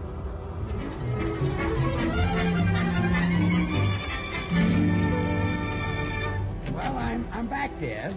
Is my lunch ready? Oh, yes, it's on the stove. All I All have right. to do is bring it in. Good. I didn't get any breakfast and I'm really starved. What did you fix me? Oh, first you get a bowl of clam chowder. Oh, clam chowder. I love clam chowder. Yeah, that'll be 15 cents, payable in advance. Uh-huh. From now on, everything is cash and carry. Will this get me to the level 10 that I'm looking for? We will find out, won't we? I'm going to be very firm and very determined. You're also going to be very hungry. No money, no food. Not a vitamin. Okay, you win. How much is the clam chowder? 15 cents. I can get a bowl in Charlie's Cafe for a dime. All right, you can have this for a dime. That's better. I'll do what Charlie And I'm out. Take out the clams. Ooh, my man, look at my bad motor scooter. Vroom, vroom, vroom. Go ahead, take it out. That'll be 5 cents extra for labor. Come on, mastery. Yes. Labor? Removing the clam. Leave it in. Here's the 15 cents. Thanks.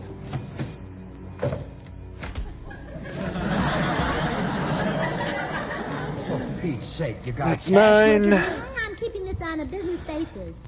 And now after the Please clam bring me to chowder, 10. Please bring me to 10. Here you are. Oh my God, the What's on the blue plate? If you Oh. want food on it, that'll be Oh, no. Ah. Now, see here. $1, no food. There's a All right. walk out of there. Here's the buck. Let's do another Dear, you telephoned from the office and mission. said you'd be here for lunch. Sure. I always do. That'll be another 50 cents. For what? Making a reservation. Come on. Okay, I'm hooked. Now bring me my lunch. I haven't eaten all day. Yes, dear. Sit right down at the table. You do want to sit down, don't you? Of course. That'll be a quarter. If I want to go after the big bad guy, Coffee. the heck is Brendan Connor? Take it, take it. Now bring me some food. I'm hungry. Oh, before I bring the food. Yeah, this sounds like a hacked Three one. holes in the ground. No. Well, well, well.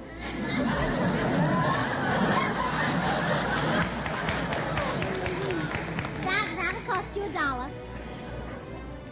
Dollar why? Floor show. Look, Gracie. Of course, if you'd rather not eat. Oh, here's a watch the good use one. here. Now bring the food. Yes, dear. May I take my apron off? Sure, take it off. 50 cents. please. Okay, this one will take me to the rest of most of the rest of the guys. Then leave it on. That's 50 cents, too. For what? Cover charge. Here, now let me eat.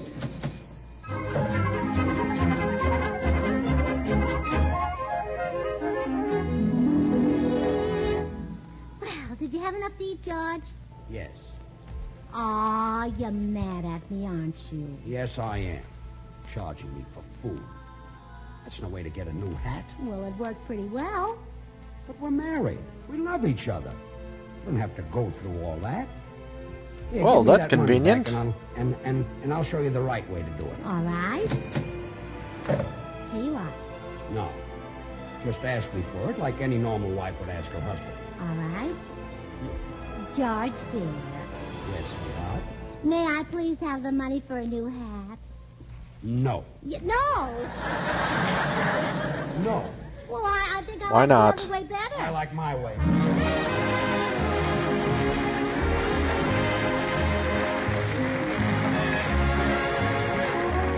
Ralph Join Hirschmuller. us again Thursday when we'll all be back. George Burns, Gracie Allen, Meredith Wilson and his orchestra, yours truly, Bill Goodwin. The George Burns and Gracie Allen show is written by Paul Henning and Keith Fowler. Till next Thursday, good night and good luck from the makers of Maxwell House, America's #1 Good for preferred sneaking brand of stuff coffee. in. Always good to the last drop. We're a little late, folks. Good night. Sudden guests make you quail, don't get pale. Get instant Maxwell House. It's instant, it's new, it's good to the last drop, too. Yes, trust Maxwell House to make a better instant coffee. True coffee flavor, true coffee aroma, because it's all coffee made from America's favorite, the famous Maxwell House blend. Thrifty, too. A jar of instant Maxwell House makes fully as much as a pound of regular coffee. Get instant Maxwell House. Enjoy coffee that's instantly good to the last drop.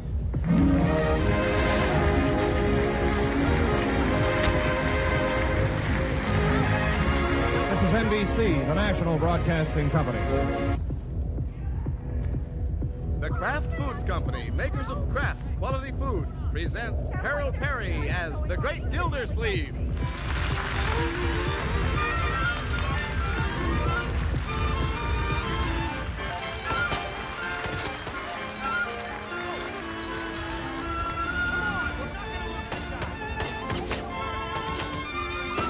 Ugh. The center of attraction at most any well-turned-out meal is on Well, I screwed up. cool and crisp. It's a perfect invitation to sit down and eat. But the story doesn't end there. For the trick of making salads taste even better than they look is an easy one to learn. Just serve them with the one and only Miracle Whip. Miracle Whip, you know, is made by a simple fat recipe.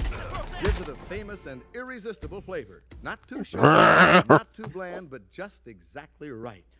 Yes, salads are something Let's try this special when again, they're this made with time Miracle Whip. quietly. So satin smooth, so delicious, there's no wonder it's the most popular salad dressing ever created.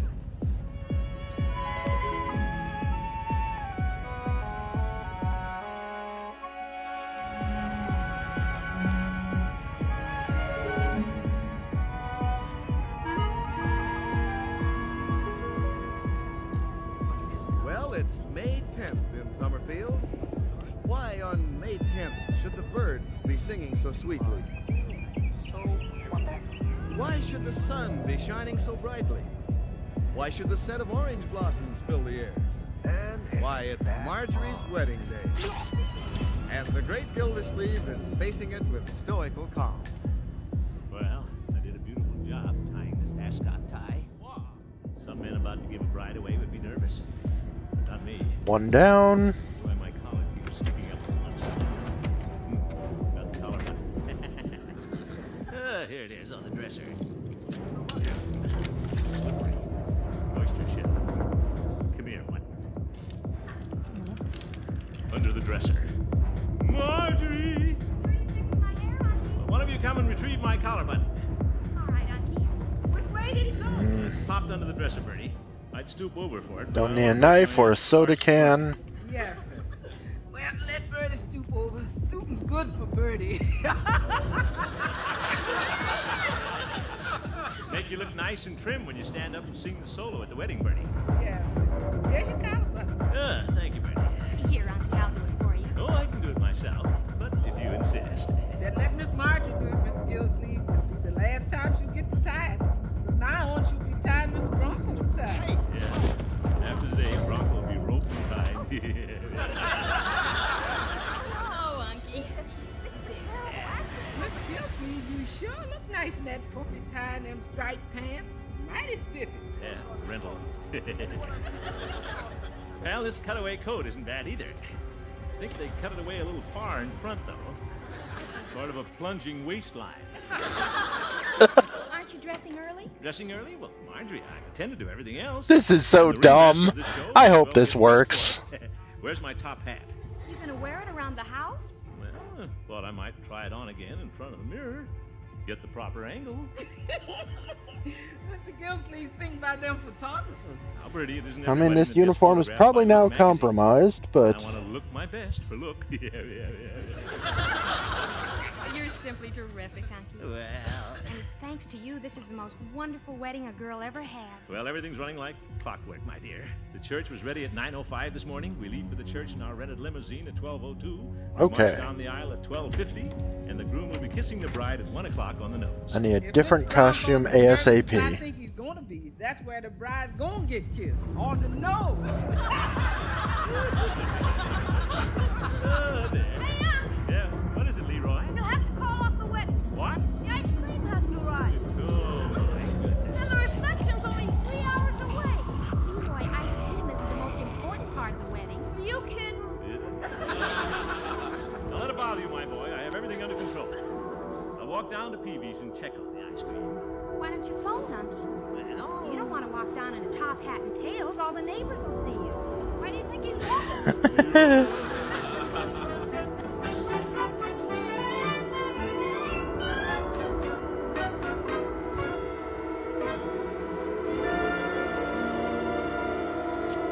Oh my god, I can't believe that worked. hello, Peavy.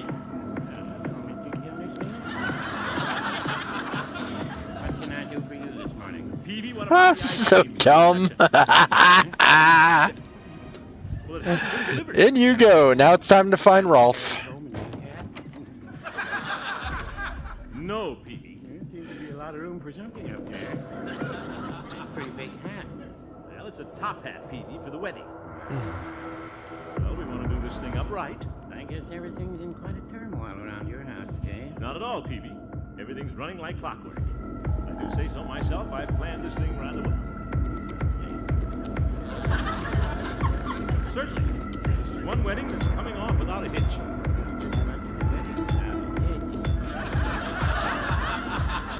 Oh, brother. That was a little witticism, Mr. Gildersleeve. All right. Weddings are sometimes referred to as hitches. I know. What are you doing? Don't do this. Give me my ice cream, Peavy, and I'll be on my way. Very well. Oh, excuse me, Mr. Gildersleeve, while I answer the... I hope my Go internet right didn't ahead, just Peavy. go down. Don't worry, the wedding can always be postponed. I need you to make this connection. Yes? Yes? Yes? Yes? What a yes man. Yes? Oh, yes. Goodbye. Who was it, Peavy, your wife? No, Bertie, why didn't you give me the telephone? Here. What did she want? Alright, I need to go up. Say, it's later than I thought. Driving a limousine to the church, are you? You bet. Look magazine will be there to take pictures. By George, they're not going to regret it. Yeah, see you later. How do I get upstairs more? I don't need to. I need to get over there. Bertie! Have you heard anything from Bronco's parents? They're supposed to ride with us in that limousine. The Thompsons haven't showed up yet, Mr. Gilsleeve. Better get on the ball. We should be starting soon. Photographer wants to take pictures before the ceremony. Yeah? Miss Gilsleeve? Yeah. Yay! I know All right. there's a lot of important people in this wedding, so you can tell that look photography he don't have to take no pictures of me. What's this, Bertie? All I did for the wedding was bake the cake, make the punch, press the dress, borrow all the neighbors' dishes, but he don't have to take no picture of me. Yeah, you'll have your picture taken, Bertie. Well, he don't have to take it. All I did was bake the cake, make the punch, press the dress. I know, Bertie. You know, that's Where's where I Leroy? kept our... He don't have to take my picture. Bertie, I'd planned to have I'm him take a sorry, picture of you but throwing rice you know after the me, wedding. I just start talking to people and then I just Bertie's forget. gonna have a picture taken. Come on. Wait a minute, Bertie, wait a minute. Yeah, Where's okay. Leroy? I'll meet you inside. And Leroy put on his bye. new suit and went out to play. Well, that's... Oh, my goodness. Leroy? Yeah? Where are you? I'm under the house. In your new blue suit? Security Yeah. here. I'm looking for Elmer. That turtle at a time like this? I want to take him to the church. What? Take that turtle to church? Sure. Marge can't get married without the whole family being there. Ugh. Leroy, just because you share the same room doesn't mean Elmer has been admitted to the family. You come out from under that house and go wash again. Okay. Don't throw that here. Act your age. What was Throw that? your shoes I on. didn't see the nail. Oh, that beautiful $16 suit. Things are beginning to fall apart.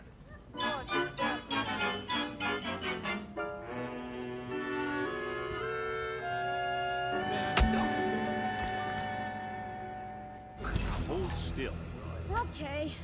Imagine Alright, that's another one down. sewing up pants in a cutaway coat. Bad Bertie doesn't have time to do this. Why sew it up, Unc? When I hitch my pants up high, my coat covers the wrist. Stand still, Leroy. You're nervous. Okay, so you are over there. Be more like me, or we'll never get this job done. Okay.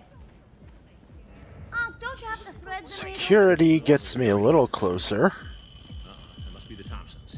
At last. Yeah, it's Bronco's absent-minded father. Leroy, you shouldn't say that about Mr. Thompson. He's a fine man. He just can't remember who's getting married. Oh, is that where that is? Dang it. Wonder why Mrs. Thompson isn't with him. We'd never get off to the church. Well, Mr. Thompson, come in. Oh, hello, Gildersleeve. At last I found your house. What? You've moved, haven't you? No, I've been living here for 9 years. But the last time I came to your house, there was a car in the driveway. It's out in front now, Mr. Thompson. Oh, that explains it. It'll soon be time to go to the church. Where's Mrs. Thompson? Martha? Oh, she went by to check the church. The church was checked at 9:05 this morning. Well, Martha likes to double-check things. Yes, I know. Oh, hello, Mr. Thompson. Did it call again? Thompson, Yeah, it's fine. you remember I'm like Marjorie? that. Of course, she's going to marry my son, Bronco. Yeah, now he's clicking. You remember Bronco? Yeah. Good. Everybody knows everybody. Now I'll tell you why I came. See, now, why did I come? Oh, right. Could it be that you're going to ride to the church with us? That's it. And Martha thought I might come over early and help. There's a wedding today, you know.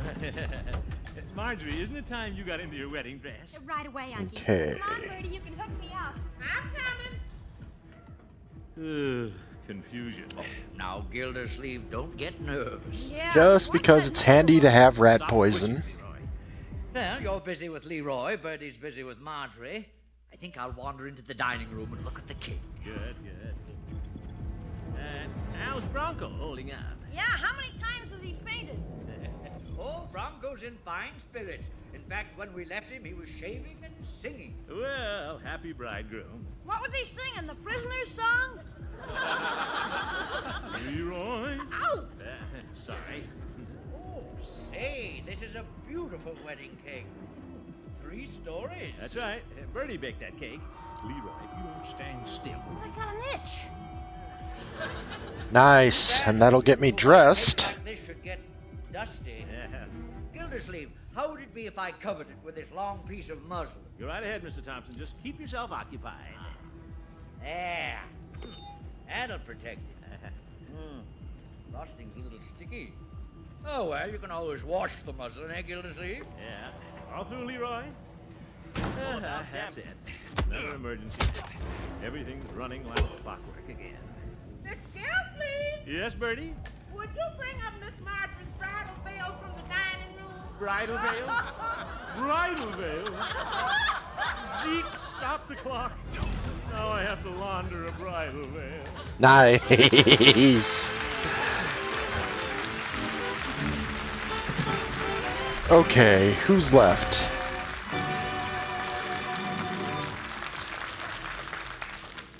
The great Gildersleeve will be back in just a minute. Ever have All right, so I almost need a to go free-for-all down, down, at down, your and house, over. The mealtime kind? I mean with the children refusing the salad and you and Dad having to put a foot down. Well, if you do have such discussions with any member of the family, here's help in a hurry. Get Miracle Whip tomorrow and spring a big surprise. Then watch them go for their salads.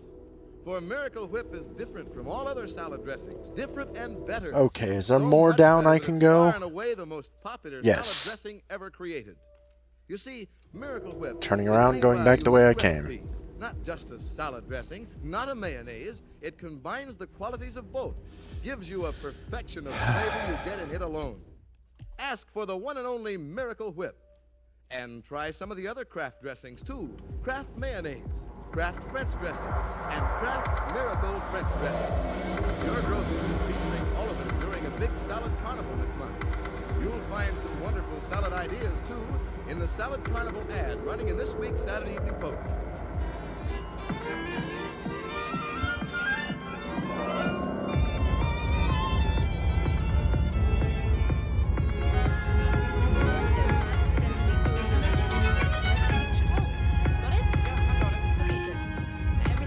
Well, when there's a wedding, everybody concerned seems to get a little excited. Let's look in on the bridegroom. He seems to have things under control. No offense, but I think I'm still going to As soft and as pink just to be safe. as a nursery. Well, he seems a little nervous too. Now let's get back to where the nerves are really jumping. Bertie, is that veil dry yet? I'm drying it with the iron. There. That does it. Let me have it. I'll go to Marjorie's room with it. And may I take it up for you, Gildersleeve? No. I ain't taking no chances. I'm taking it up. Yeah, all right, Bertie. It still looks like muslin to me. Sorry about the cake. Don't worry about it. Accident. Frosting off the backside.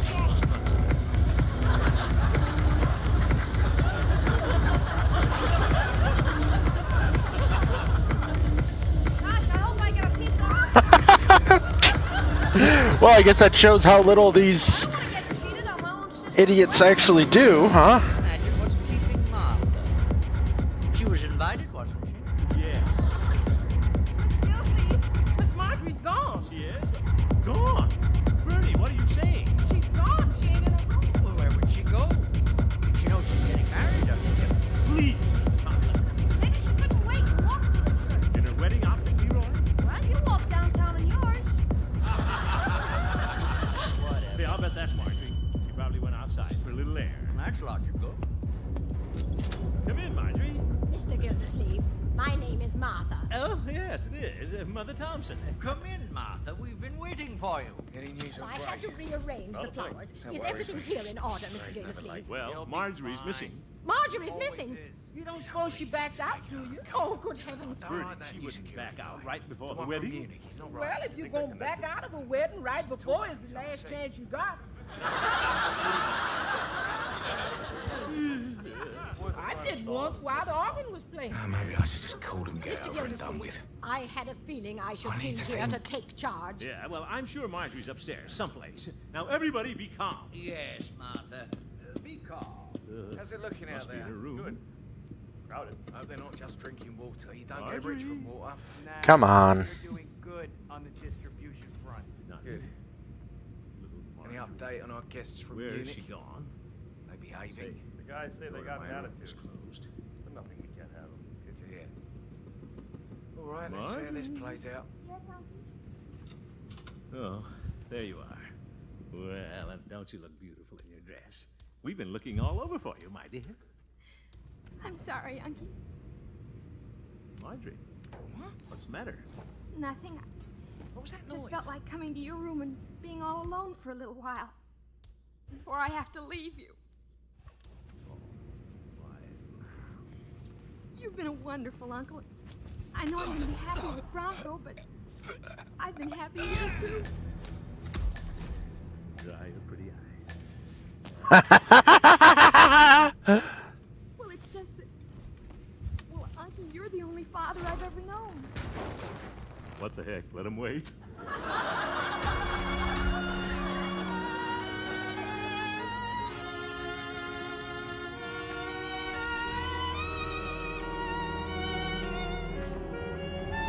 That's it. Time to just leave. So you finally got here, Gildy. Where's Marjorie? She's gone in, Judge. Don't you have something to do? As I recall, you're the best man. Yes, indeed, but I had to check to see that the bride arrived. Bronco was getting word. Don't have to worry about this anyway, Judge. I've got everything under control. Yes! Finally!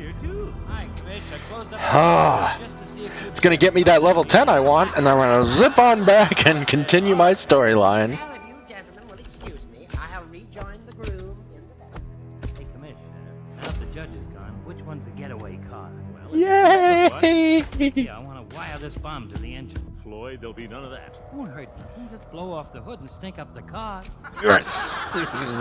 Which one is it? Floyd, you'll get no such information out of me. Hey, Uncle, Lawrence wants you the music starting. Good luck, Mr. Gildersleeve. Thanks. Yes! When the minister asks who gives this bride, you say I do. I know that, Peavy. Coming. Now, let's get on with playing the actual game way back like I wanted to. Where was I?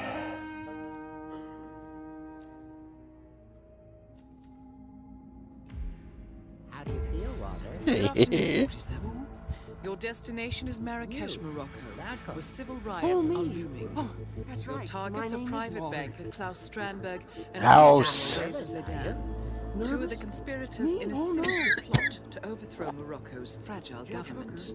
Strandberg, a former bank CEO who stole billions of dollars worth of savings from the Moroccan people, was facing Well, that's a trial for good sign, investment boy. fraud. It But shows early you're this taking morning, this a band seriously. of heavily armed mercenaries Marriage freed is a Strandberg from his serious prison business. transport, resulting in the It's death the of most several police beautiful venture officers. given to mankind. Strandberg now takes The refuge at his dedication native of one Swedish life consulate, to another. in front of which crowds of angry protesters yeah, have the gathered, range. demanding his handover to Moroccan I have it authorities. sewed in my vest pocket. We believe General Zidane that reminds orchestrated me. I Strandberg's better take my escape to penknife out and infuriate the flip the public thread. and spark nationwide riots, allowing Zidane to impose martial law. What time is it, Judge? Operating Move out of a along field now, my HQ boy. at a nearby Birdie's getting abandoned ready. school, he will no doubt use the riots to depict the Rabat government as weak and inept, and persuade the general staff to support a fully fledged military coup in the name of national security. Our client, building contractor Hamilton Lowe, who stands to lose a fortune in government contracts, has hired us to prevent the coup d'etat. To do so, you need to paralyze Zidane's rebel forces and prevent the riots from escalating further, hence the double contract. This is quite the Noted. political powder keg, 47, so be careful. The fate of a nation is at stake.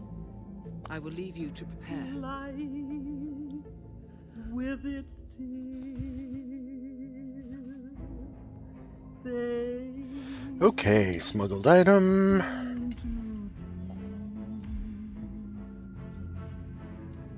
when I feel you are near.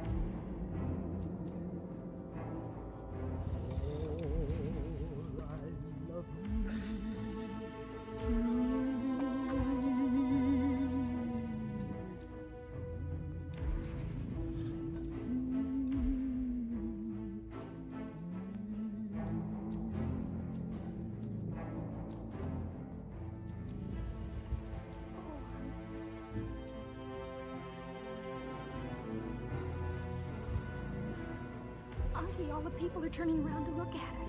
Courage, my dear. Alright, let me just go ahead. It'll be just 1 second. Gonna go nuke some stuff. Fast, Marjorie. Pace yourself.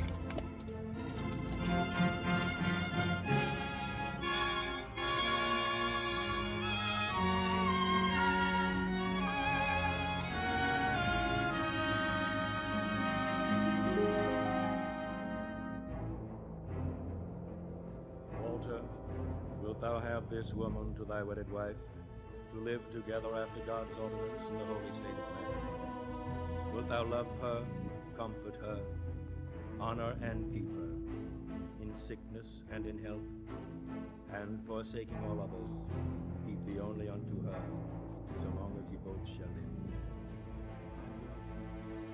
Marjorie, wilt thou have this man to thy wedded husband, to live together after God's ordinance in the holy state of man? Wilt thou love him, comfort him, honor and keep him, in sickness and in health, and forsaking all others, keep thee only unto him, Back to it. so long as you both shall live?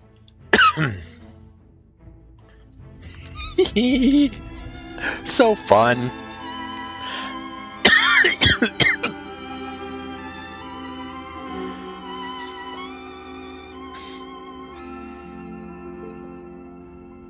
Welcome to Marrakesh, 47. The situation For grows as more much as tense by the Walter and minute. Marjorie The have consulate consented is under together in holy lockdown, wedlock, but the and have protests are only a witnessed the stone same throw before away God from and his full-blown riots, and thereto Zaydan won't have given and hesitate to pledged unleash their his troth troops. each to the other, and have declared the same by giving and receiving a ring, and by joining hands. I pronounce that they are man So and whatever wife. you're planning, In time the name is of the the Father, essence. Oh. and of Good the luck, Son, 47. and of the Holy Ghost. Amen.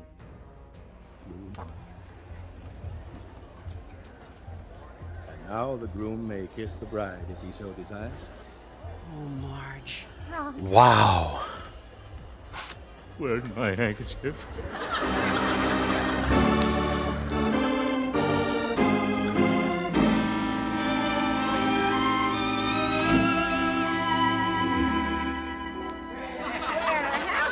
Give me a handful of rice, Bernie. I ain't got time. I'm too busy throwing. Then open the door. Throw in the car. Leroy. Watch out, little brother-in-law! Little brother-in-law. See you at the reception. Yeah, great. Bye. Well, come on, Mr. and Mrs. Thompson. Relatives. Let's get in the car, huh? All right, Mr. Gildersleeve. Well, we lost a son, but we gained a daughter. That's true. And she was beautiful. Gildersleeve, you lost a daughter, but you gained a son. Yeah.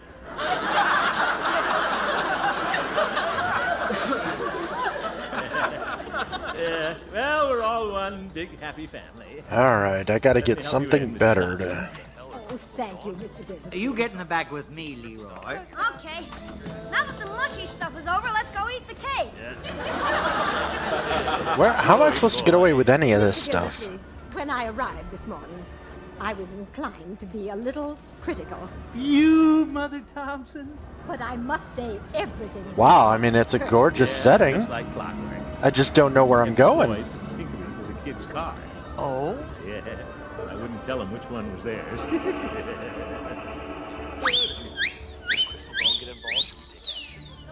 Oh! Boy, bombed the wrong car.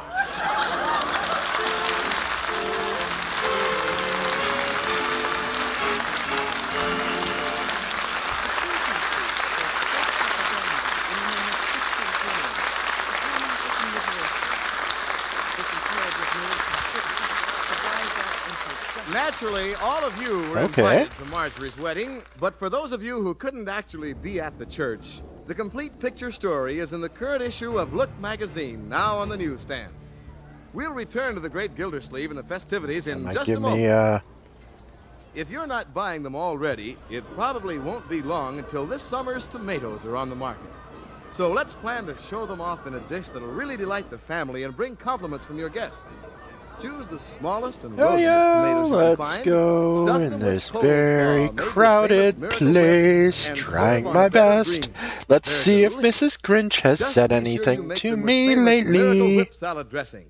Made by a secret recipe, Miracle Whip combines the qualities of boiled dressing and fine mayonnaise. Has a wonderful flavor, tangy yet delicate, that simply can't be copied. It has a velvety smooth texture, too, because of a special beater used exclusively by Kraft. Like millions of others, Come on, Discord, you can load. The one and only Miracle Whip.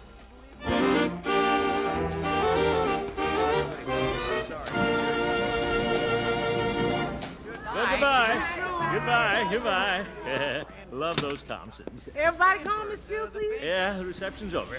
Marjorie and Bronco are on their way. Just the three of us left. You and I and little Leroy. And a sink full of dishes. Oh, brother, this couch feels... Propaganda printing Boy, clue. what a day. One piece of cake left, son. Can I have Hey, it? Jingle Boy! I don't think I want it. I think I'll go to bed. Now, Leroy, I know it's a temptation to let down after it's all over. But let's get the house It's in the microwave. Yes, sir. Get all the furniture back, wash the dishes, vacuum the rugs. Yeah. She's head of security, actually. Funny. I thought about her earlier. What a character. What a family. Good night, folks. The Great Gildersleeve is played by Harold Perry. The show is written by Paul West, John Elliott, and Andy White, with music by Jack Meakin. Mary Lee Robb is Marjorie, and Dick Crenna plays Bronco. This is Jay Stewart saying goodnight for the Kraft Foods Company, makers of the famous line of Kraft quality food products. Be sure to listen in next Wednesday and every Wednesday for the further adventures of The Great Gildersleeve.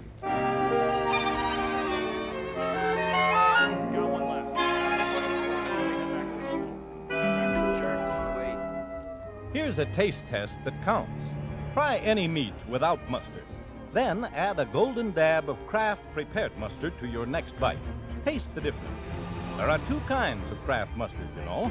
Salad mustard, delicately spiced for those who like their mustard mild, or Kraft prepared mustard, snappy horseradish added. I need to find someone private to deal with Remember you. this, when you add a little mustard, you add a lot of tang. Get Kraft prepared mustard.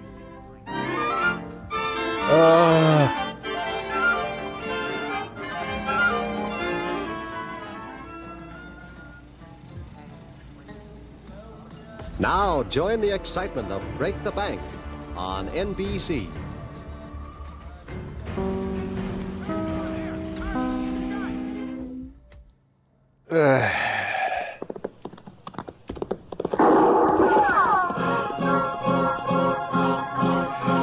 I like how he just happened to turn around at exactly the right In time. the territory on West, there's just one way Yes, to yes, handle yes. the killers and the spoilers, and that's with a U.S. Marshal and the smell of gun smoke. Let's do a different story, shall we?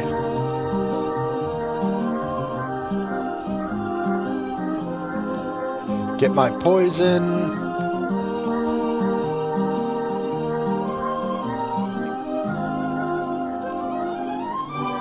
Gunsmoke, starring William And back the way I came and go Story around. of the violence that moved west with young America. The story of a man who moved with it. Matt Dillon, United States Marshal.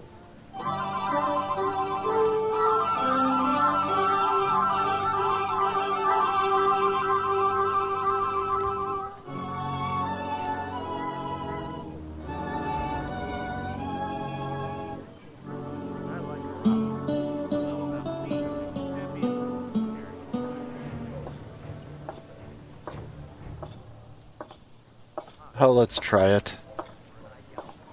Hey. Huh? Hello, Kitty. I didn't see you. You'll get shot someday walking around in a daze like that. You'll get sunstroke sitting out here in the heat in the tub. I don't see people in the daylight very often. Wanted to find out if they're any different. Sit down. Well, are they? Any different? Yeah. I don't know. All right, that gets me in there. A few I think might be sober. That's different. For you, maybe. And I was just thinking, Kitty, there's hardly a man comes to Dodge that isn't looking for trouble of some kind. They call it fun. Yeah, sure. But part of the fun's beating somebody up or shooting him. I've heard of places where the men have to check their guns when they come to town. No, that never works. You can always hide a gun. Or a knife. You ought to go fishing, Matt. What? Have some fun yourself. Quit worrying for a while. Oh, I'm not worried, Kitty. You know, if it wasn't for all these men stalking each other, I'd be on the job. There are other jobs besides keeping the peace, Matt. Yeah, I've tried most of them in my day. Oh, well, if you're not worried, Tyler, then I'm... Hello, Chester. Doc sent me to find you. There's an old man up in his office. Oh, what does he want me for? The old man's been shot. Shot? Okay, maybe this'll work. Saying somebody tried to kill him. You mean he was ambushed? I guess it was. Anyway, it hit him in the neck. All right, Chester. I'll go back with you. He's got a friend with him, but they're both strangers around here. Now, you see what I mean, Kitty? Young or old, they're all looking for trouble. Maybe it'd help if we burned this place down. I'll sit here and think. See you about it later, Matt.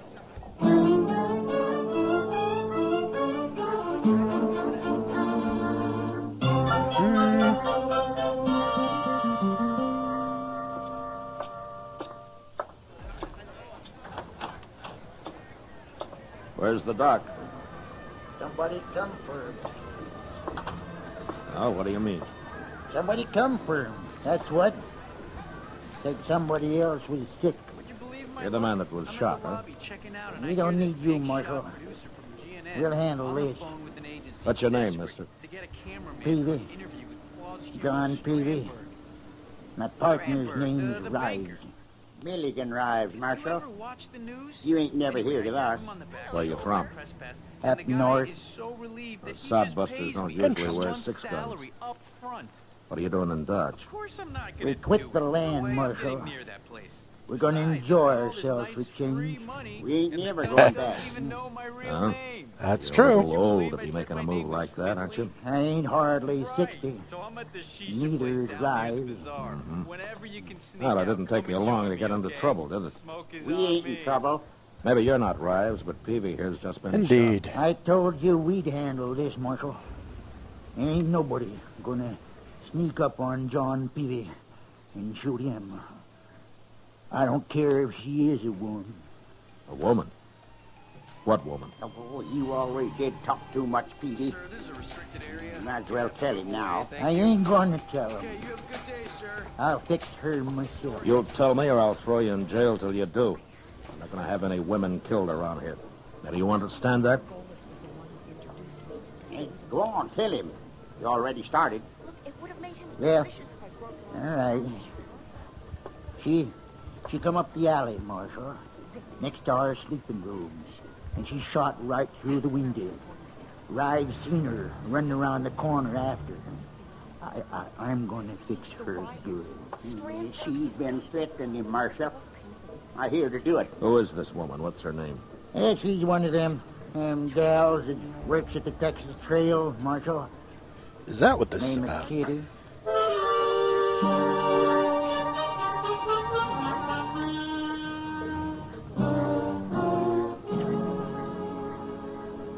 There's a reference to a much.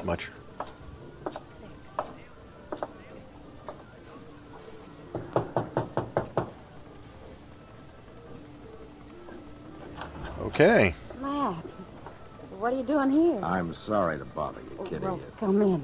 Come in.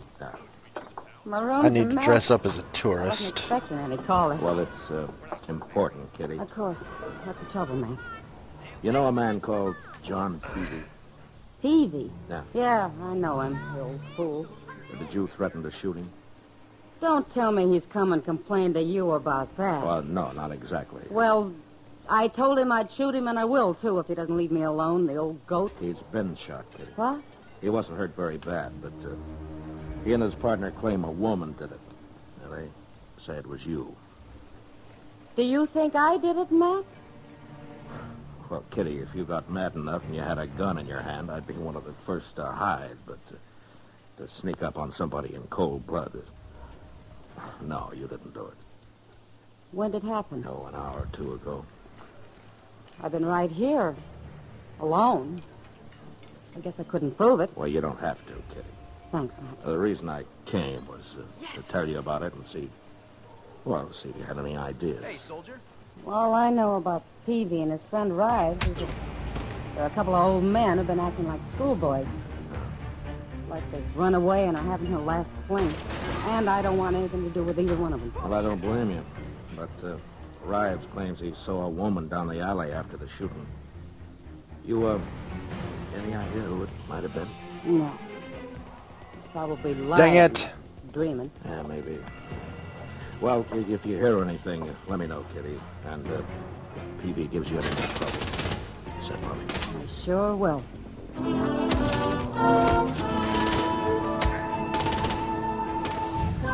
Dang it. So I should have stayed as... Alright, let's try this again. I ain't been up this early in the morning since I can remember, Mr. Dillon. Oh? How about last Sunday, Chester? Last Sunday? Yeah. Oh, well, that's different. That was still Saturday night, sort of. Hey, look.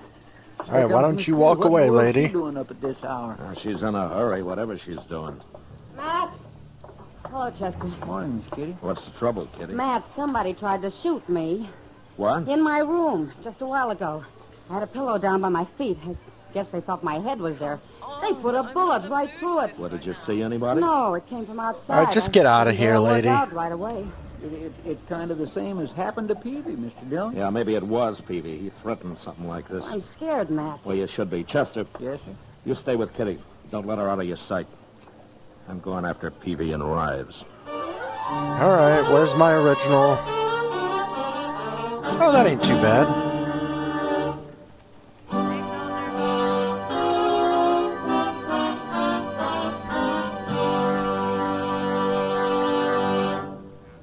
We will return for the second act of Gunsmoke in just a moment. But first, every Tuesday, Pam and Jerry North prove that solving a murder is a family affair. And on the same evening, John Lund, as yours truly, Johnny Dollar, brings us Okay, the thrilling now I can details get of in his there. latest insurance fraud investigation. Now the second act of Gunsmoke. Okay. Oh yeah, I wanted to see if Mrs. Grynch had anything to say to me.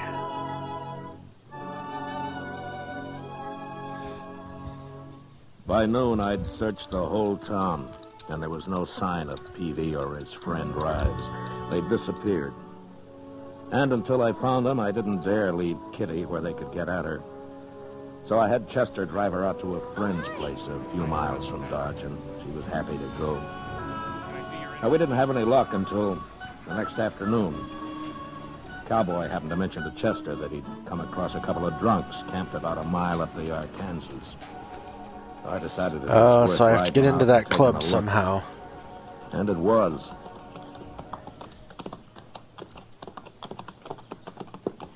It's them, all right. Yeah, and they've seen us.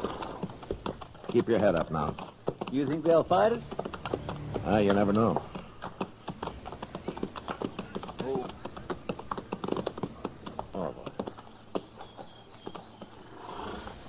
What are you doing out here, Marshal? Looking for you. Well, you found us. Get down and have a drink. So if I were trying to get into a club... Well, what you got there? Corn liquor. Only about half a jug left, though. What's that other jug? I killed that yesterday. Here, have a swallow. Well, say now, that's right kind of Chester. But of course I don't drink before sundown. Leastwise, not very often. What'd you come out here for? If you don't want to drink. How long have you men been here? Day before yesterday. Peavy's neck was bothering him, and I figured a couple of days in camp like this might ease it off some. I get to feeling better. I'm going back and teach that gal Kitty a lesson, though. I swear I am, Marshal. Somebody tried that this morning. Huh? What do you mean? Nope. She got shot at, Peavy, the same way you did. That don't make no sense. Why, he's just thinking you done it, Peavy.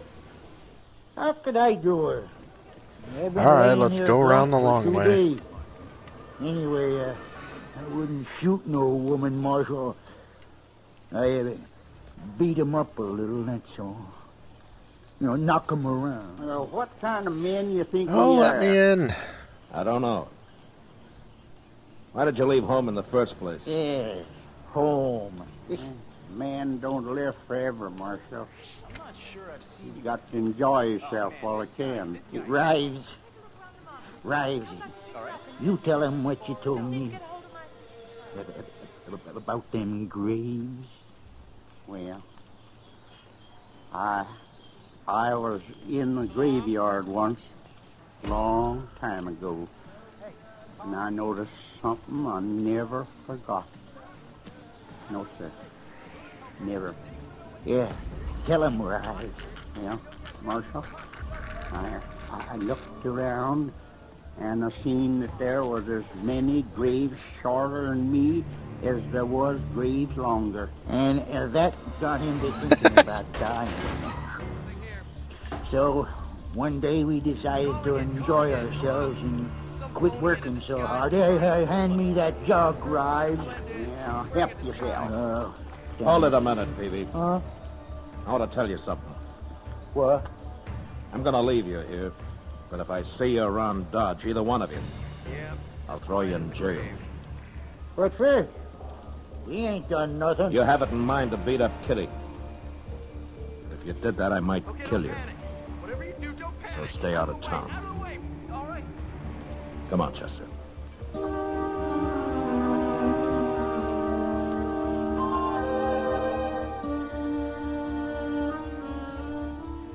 We left them there, passing the jug back and forth across their fire on the riverbank. Talking of death, probably, and of the hard, empty lives that they'd had. The prairie often left men a little too hungry and a little too dry. Chester and I were talking about it when... Can I get in we this spotted way? a woman up ahead. She was walking after a saddle horse, which we figured must have thrown her and got loose. She was an old woman, and dressed for Sunday, with a long black skirt and a big hat with a fancy pin stuck through it. I sent Chester to catch the horse while I rode up to her and dismounted. My friend will bring your horse back, man. Dang it. Are you all right? I'm all right. Well, how'd he get loose? Mean critter, he run off. Oh, I see. You live around here? No. You've been down by the river, ain't you? I'm just came not from doing it. good, Why? spinning in circles See here. anybody? Well, a couple of men lying around a fire, that's all. Drinking? Yeah, they were drinking. You know them? Gotta be some way to might. get in. Are you looking for somebody? I might be. Well, maybe you'd like us to ride back there with you. And I don't need nobody to ride nowhere with me, mister. Oh, what's your name, ma'am? What's my name? Well, thanks for asking. I don't take He's the upstairs right now scallywag working on this cowboys novel of asking me his. my name. Ooh. Political thriller. Maybe this will get me in? Sorry, I Airport lit. Oh, that's didn't mean nice. to offend you. So he doesn't miss the old school. Well, he You was didn't? headmaster for 30 years. And he still carries No, around ma'am. the master key. Of course I didn't. You know, the one that What's fits all the yours? locks. Matt So Dillon, we'll be able ma'am. to part with the damn thing. Dylan. That's nostalgia for you. I heard that name somewhere. The old We won't be headmaster of the introduced schools proper they Dan unless is using you as his field tell me HQ. yours. Lives right above the carpet shop. My Ah. name's Sabina Peavy. Ms. Peavy? I've been married 35 years, Dylan. Give your old man some credit, Mom. Dylan? It might Seems surprise gentle you. enough. I'll hold Anyway, him while you look get around. back on. See you around. I can manage. Hey, look what you've got tied to her saddle, Mr. Dillon. One of them old cavalry pistols. Yeah, grab it and put it in your belt, Chester. What? You heard me. Yes, sir. You put that back, Okay. you thief. What are you, anyway? A Suppose thief? you'll steal my horse next. I'm a U.S. Marshal, Ms. Peavy. Piana. Is this the one with the cherry piana? I love this one. Marshal, eh? I want you to come back to Dodge with me. Chester will bring your husband in. Peavy's what? You can't stop me, Marshal. Chester, Go back to that camp and shoot a hole in their jug, and when they're sober enough, bring them to town. And don't say anything about Miss Peavy. Yes, sir, I'll do it. You're going to be all right with me, ma'am. Well, you stole my gun and you're stronger than me. Guess I'll have to go.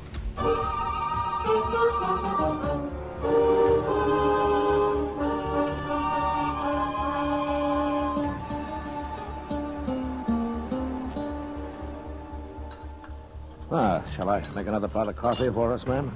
No. No, thanks, Dylan. Well, they ought to be here pretty soon. It's nearly evening.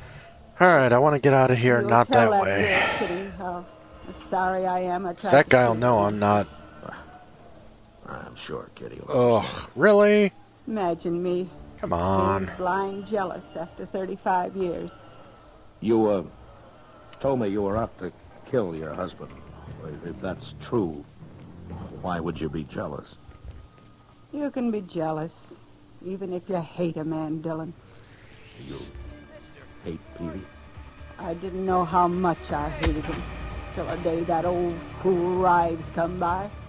The two of them rode off together. He come into the house and took the money and left, just like that. This is so After dumb. 35 Why do I years. keep doing stuff like this? And how y'all doing out there? I am Mr. Christmas. And I It was always can't really talking understand about why laying so on the many bank people of are the watching me Arkansas do and drinking corn liquor, too. nothing. I knowed where they was.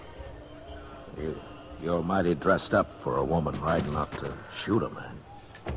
Well, it seemed fitting somehow. Only good clothes I ever owned, Dylan. Wore 'em when I left home, St. Louis. Oh, well, I could have... Well, I'm glad I ran into you, Miss Peavy, before it was too late. I'll talk to him. I told you I would. But I ain't never going back to him. All right. He's had his fun. Maybe he'll settle down now. Not with me, he won't. Dylan, I bore that man 13 children.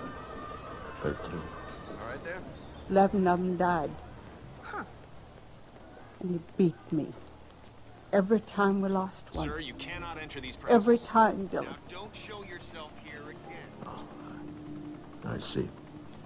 Well, Well then, let me just Where are the go other two? find my He ran them off. Don't know where they are. handy-dandy moron outfit.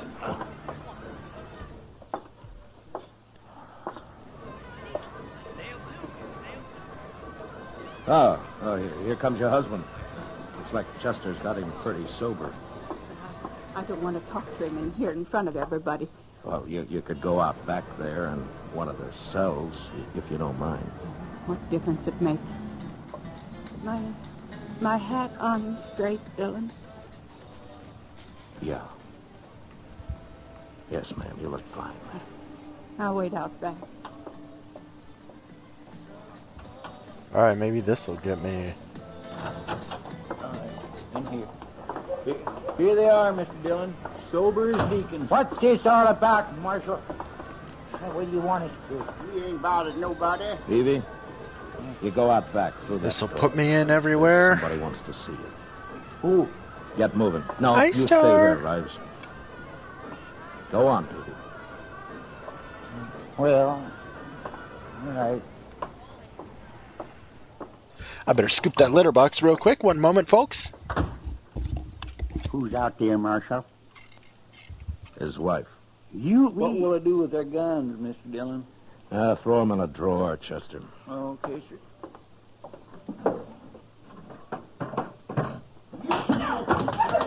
Hey, what's that? He's beating her. Come on.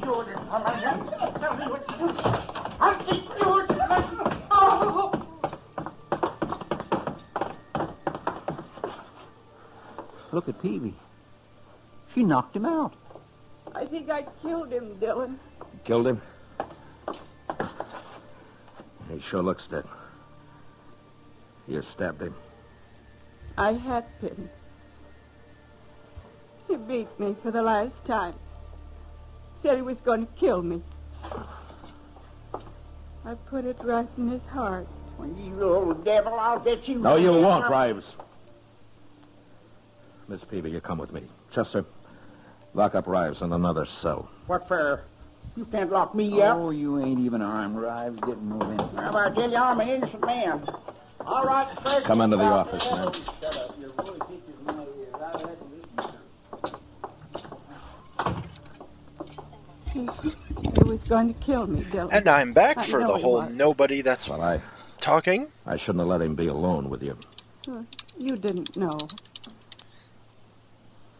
What are you going to do with me now? You mentioned St. Louis, Hi, Miss soldier. Peavy. Yeah, that's unfortunately not going to work. Can't let You have any people there? My sister. She's all left. Huh. Well, Sir, how'd you this like is to off see limits. her? Move along. You ain't holding me? It was self-defense. Then I can go. I'll hold Rives here till you're out of town. Oh, Sorry, soldier. Not coming I through like can't that. get to St. Louis. Took all her money when he run off. It's all spent. I know it. Miss Peavy,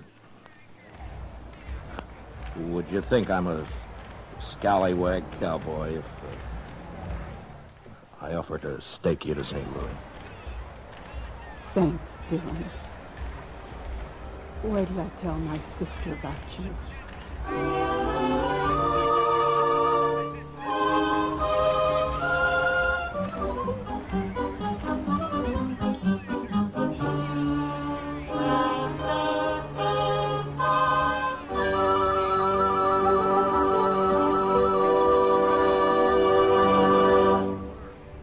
Gunsmoke, under the direction of Norman MacDonald, stars William Conrad as Matt Dillon, U.S. Marshal. Tonight's story was specially written for Gunsmoke by John Meston, with music composed and conducted by Rex Corey. Featured in the cast were John Daner, Ralph Moody, and Helen Cleve. Harley Bear is Chester, and Georgia Ellis is Kitty. Join us again next week as Matt Dillon, U.S. Marshal, fights to bring law and order out of the wild violence of the West in Gunsmoke.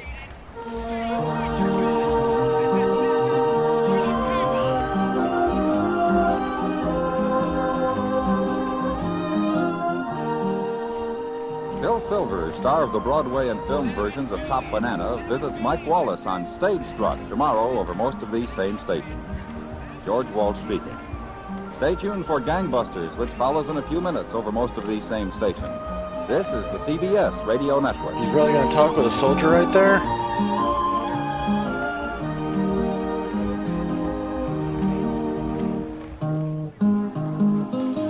There's got to be a way to get where I want to go. Another cup of Maxwell House coffee, George? Sure. Pour me a cup, Gracie. Maxwell House is always good to the last drop. Dang it. And that one's good, too. I am not having much luck Thursday night here. means it's Maxwell House Coffee Time, starring George Burns and Gracie Allen.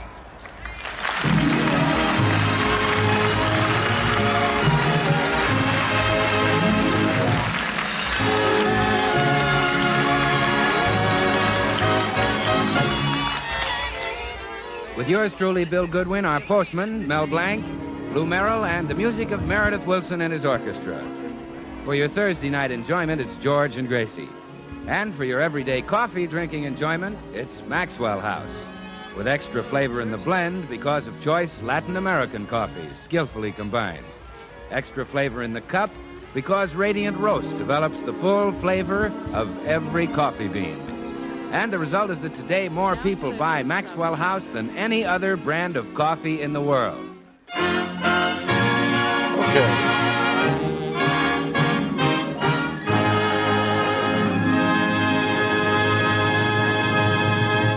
As we look in at the Burns home today, we find George and Meredith Wilson eagerly awaiting the arrival of their favorite adventure magazine, Cowboy Love Tales. Golly, George, I wish the postman would get here. I can't wait to see what happened to Oklahoma Tex. Shh! Don't let Gracie hear you. If she gets her hands on Cowboy Love Tale, she'll burn it. Gosh, that'd be awful. In the last issue, they left Tex in a terrible spot. Yeah, he was dangling from a precipice by his teeth. With a rattlesnake coiled around his body. Yeah, and a mountain lion just about to spring on him. And half-breed Hank ready to shoot him between the eyes. Do you think he'll get out of it, Meredith? Oh, sure. Don't forget he still has his slingshot in his pocket. That's true. All the same, I'm worried, George. If that mountain lion jumps him, and the rattlesnake bites him, and Hank shoots him between the eyes, and he falls off of that cliff, he could be badly injured. Darn right. After all, he's only human. Oh, well, he's been in some pretty tight spots before, though. Remember when he was tied to the stake and those 10,000 Indians started shooting poison arrows at him? Yeah, but good old Tex managed to work a 6-gun free. And bang! Okay, that's progress. Hey, I got a screwdriver now. Bang! A third one. Boy, did he let him have it. Bang! Bang! Bang! Bang! Bang! Bang! Boom! Boom! Well, he threw the small atom bomb he was carrying, remember? That's right. Then he started to clean out the few that were left. Bang! Bang! Bang! Bang! Bang! Bang! Well, where am I now? Hello. Hi, Gracie. Well, it's roundup time in Beverly Hills again, huh? Well, we got to talking about Oklahoma Tech. Oh, that silly cowboy love tales. Next you'll be buying 10-gallon hats for those 2-pint heads of yours. Not going here. But I like cowboy love tales. It's taught me a lot about kissing. Kissing? Yes, sir. I read an extremely touching scene in which Oklahoma Tech said farewell to the one he loved. All right, let's see if I can get in this way He now. approached the loved one from the front, grasped the ears firmly in each hand. Grasp the ears? Oh, I neglected to mention that his loved one was a horse. Oh. That's Tex. Meredith, I think you better leave. I want to have a little serious talk with my husband. So long, Meredith. Yippee, all. I need to find another way upstairs. It's getting so I don't dare appear with you in public. Yesterday you mortified me in front of everyone at Saks Fifth Avenue. What do you mean, gal? Well, when I asked you how you like my new Easter dress, you said, darned if them trimmings don't make you look prettier than a newborn calf. Well, that's what Oklahoma Tech says to Lucy, the school mom. Well, I don't care. I'll thank you to remember that my mother is not a cow. I could argue that point with you, gal. George. I'm sorry, old paint. And stop calling me old paint. Now, don't get upset, little No, dog. come on, stop it. Now I'm a doggy. George, Why does this keep cutting off? I would like to remind you, when we were married, the minister did not pronounce us man and beast. Yes, dear. I do not have horns growing from my head, and it would be most difficult for me to swat flies with my tail. Yes, dear. And if you refer to me once What are more you as looking- an animal, I'll... There's the postman. I'll get it. Oh, you will not. And if he brought cowboy love tales, I'll Either. give it right back to him. But only an ordinary maverick would do a thing. George. Hold on, let me... Yes, dear. Coming. All right. Good morning, Mrs. Burns. I thought your husband would be answering the door today. I know how he's drooling for this copy of Cowboy Love Tales. Yes, now, I've got to figure out a way to get up there. Such juvenile reading. Well, it probably brings out his love for the Western Plains. How I wish my home were there. Do you really? Oh, yeah. Okay, that gets me up a little. There are snakes, wildcats, jaguars, savage Indians, any number of lovely things for my wife to run into. You'd never be happy in the West, Mr. Postman. A cowboy has no future these days. He has if he can get into the movies. Look at Gene Autry. Look at Roy Rogers. They're making money hand over guitar. Yeah, that's true. There is a big demand for cowboys in pictures. Oh, yes. Mammoth Pictures have an ad in Variety this week for a real, honest-to-goodness cowboy. I wish my wife would let me take this job. Your wife won't let you take it, huh? No, she's jealous. You see, cowboys have to grab steers by the head and throw them. She knows if I get my arms around the neck of an attractive steer, I'll never look at her again. Oh, Mr. Postman, that's a shame. Now, if you were my husband, you could be the greatest cowboy movie star who... Hey, wait a minute. My husband. He'd be perfect. I thought you didn't like cowboy stuff. Well, if it can make him a movie star, I wouldn't object. Oh, Mr. Postman, this is wonderful. George may be the new Hopalong Cassidy. In your husband's case, they'd better make it drag along Burns. Well, good luck, Mrs. Burns. Remember, keep smiling.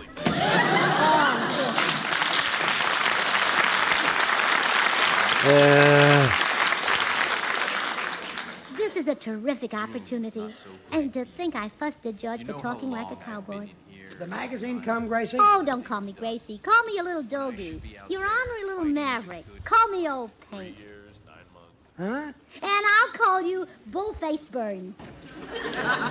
Bullface Burns? Yeah, the roughest, toughest cowboy who ever steered a bulldog or honked a longhorn. Gracie, what's happened? Why are you talking like that? Well, that's the way the wife of a famous movie cowboy should talk. Who's a famous movie cowboy? You are. Or you will be as soon as Mammoth Studios get one look at you. They're looking for a real cowboy. And you think I Of could... course. Oh, George, you'd be wonderful. Cowboys are such colorful characters. Steel gray eyes. Saddle brown complexion. That's me, huh? Oh, sure. In fact, I like your arrangement even better. Steel gray complexion and saddle brown eyes. I have saddle brown eyes. You even have little saddlebags under Okay, you. okay. You can forget this whole thing, Gracie. I could never qualify as a movie cowboy. Never qualify. We'll give you a guitar and you'd be a sensation with the Bobby Gotta Boots be crowd. an opening to get this guy. That's right. Singing is very important, isn't it? Oh, of course. I'm back in the saddle again. Back where a friend is a friend. Where the longhorn cattle feed. And the lonely Gibson weed. Back in the saddle. George. Oh, you've got the West right in your voice. When you sing, I can hear the coyotes howl. I can even smell the cattle. Okay, what do we got? Hey, Gracie, you might have something. Oh, of course. Oh, George, I can just see you in one of those Western pictures. You're Tex, the two-gun killer. Yeah. And as you walk into the saloon, a hush falls over the place. Brave men turn pale. Yeah. Slowly, slowly, you turn to the bartender and say, "Give me 3 fingers of Maxwell House coffee." Interesting. I order Maxwell House coffee? Well, certainly, just because you make a picture, let's not lose our heads. Really? Oh, I see your point. Well, make it 5 fingers of Maxwell House. It's option time. Suddenly, the doors swing open. Gary Cooper walks in. Gary Cooper? Yeah, he's the sheriff, and he comes to arrest you. Yeah. He says, come along quiet like, Tex. But I don't move. I look Gary Cooper straight in the eye. Yeah. Are you standing on a chair, or is he on his knees? Well, never mind. He's got his 44 on his hip. He reaches for it. Yeah, you reach for your 88. 88? Well, if it takes a 44 for his hips, it'll take at least an 88 for mine, yeah. Gee, you got me all hepped up about this thing. I've read Cowboy Love Tales so long, and I've got that Western lingo down pat. And the singing I can handle. There's only one thing. What's that? I'm scared to death of horses. Oh, that doesn't matter. They'll have a double to do all the riding. You just do the important close-ups and sing those beautiful Western songs. Ooh. Give me my boots and saddle. Oh. George. Oh. George. Oh. George. Huh? Let's swing into action. You rent a cowboy outfit, and I'll call Mammoth Studios and invite their Western producer to dinner. Tomorrow you'll be a star. I think you've got something there, gal. Let's get a-going. Oh. George. Oh. George. Oh.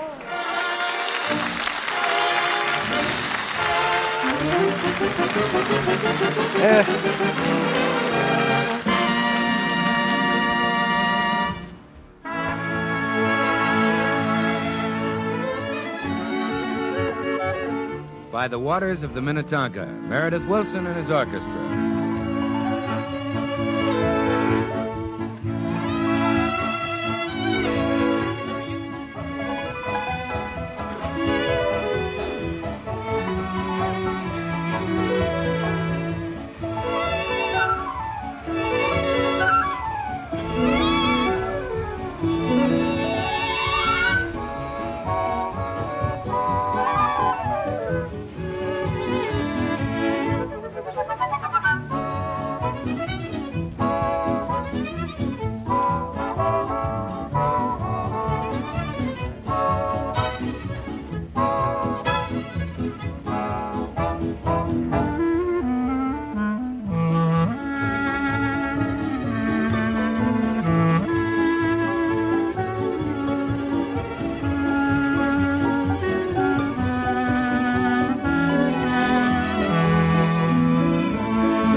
how do I get down there Hey, without Meredith, getting spotted? That tune you're playing takes me up to the Land O'Lakes. Makes me want to get out my fishing tackle. Well, I agree with you, Bill. There's just nothing like that fishing and hunting country around Minnetonka. That's right. And Minnetonka is so typical of the serene, clear, sky-blue waters of Minnesota's lakes. They always seem to me like bright blue jewels dropped in a setting of green hills. No wonder the Land O'Lakes is so well-loved a part of our American scene. And I can't help thinking, too, how it's no wonder... All right, Maxwell that'll House take me coffee some way down, has become and maybe so I much a can part see of what's our going on American from scene. there. For every cup of Maxwell House is so rich in coffee-drinking enjoyment. And today, more people buy and enjoy Maxwell House than any other brand in America. Why are you there You see, now? that consistently delicious flavor is a result of expert blending of premium Latin American coffees, each chosen from famous plantations for its own distinctive contribution to the Maxwell House blend. There are Manizales for mellowness, Medellins for richness, other choice Latin American coffees for vigor, Okay. and Bucaramangas for full body. So the result is coffee so richly mellow, so vigorously full-bodied. I have that to get out of northeast, the... south, Get and out of west, here. The nation's choice is Maxwell House. Figure out how to get to the school now. Drop.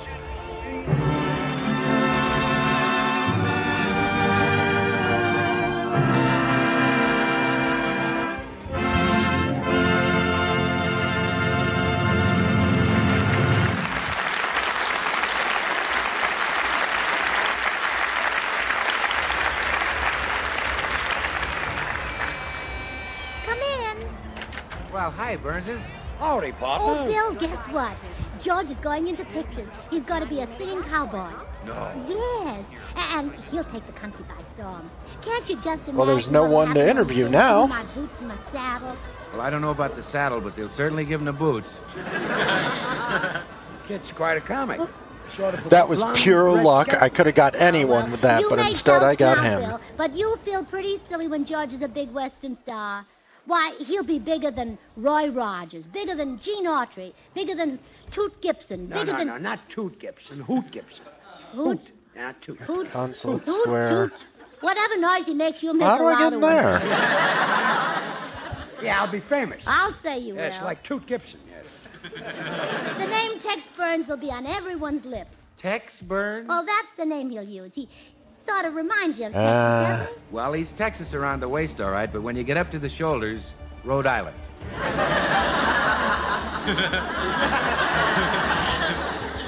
What's wrong about you being a blonde red skeleton?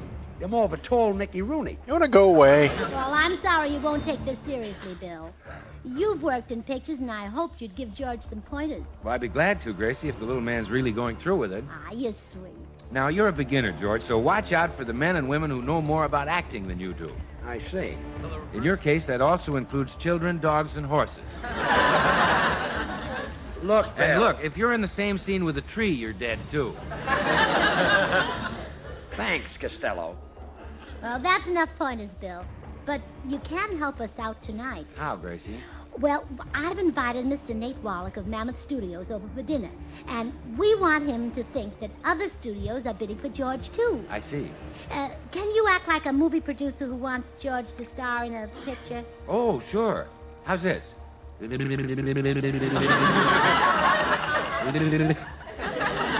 he does it without effort. Well, I'm Hard way. I'm only kidding, George. Glad to do it for you. I'll be over at 8 sharp as a movie producer. Oh, wonderful. Thanks, Bill. You know, I'm tickled to death you're going into pictures, George, and when I say that, I'm sure I speak for everyone in radio. Bye, George.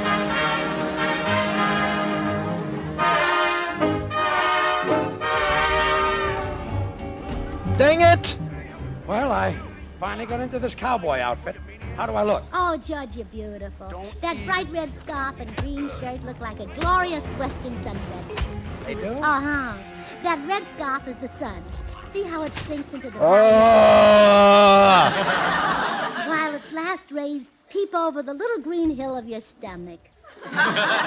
Must make a pretty picture. Yes. Oh, and I love those spurs on your boots. Even if you weren't a cowboy. All right, I'm going to you'd have be to take so out this practical moron with spurs out in first. the yard. What do you mean? Well, you can chase gophers and mow the lawn at the same time. Well, I hope this cowboy suit fools that producer into thinking I'm really from the West. Oh, I put up a few trophies to help. For example, he'll think you're a real sharpshooter when he sees the 3 bears you shot. What 3 bears? Well, I cut our bearskin rug into 3 pieces. You see, I put the head over the fireplace. That's a bear you shot in the head. I see. How do I explain the front leg? Oh, well, that's a bear you shot in the paw when he stuck it out of his den to see if it was raining. Oh, sure. And the third part of the bear I can Come explain on. myself. That's one I shot when he was bending over to tie his shoe. Oh, George. When the producer gets here, just let me do all the talking. Sure, I'll be the strong, silent Yeah, type. that's right. Gary Cooper made $1 million just saying yep. And you can make $2 million. I can? Oh, sure. You can say yep, but nope. And if I really want to get into the higher brackets, I can throw in maybe. Oh, no.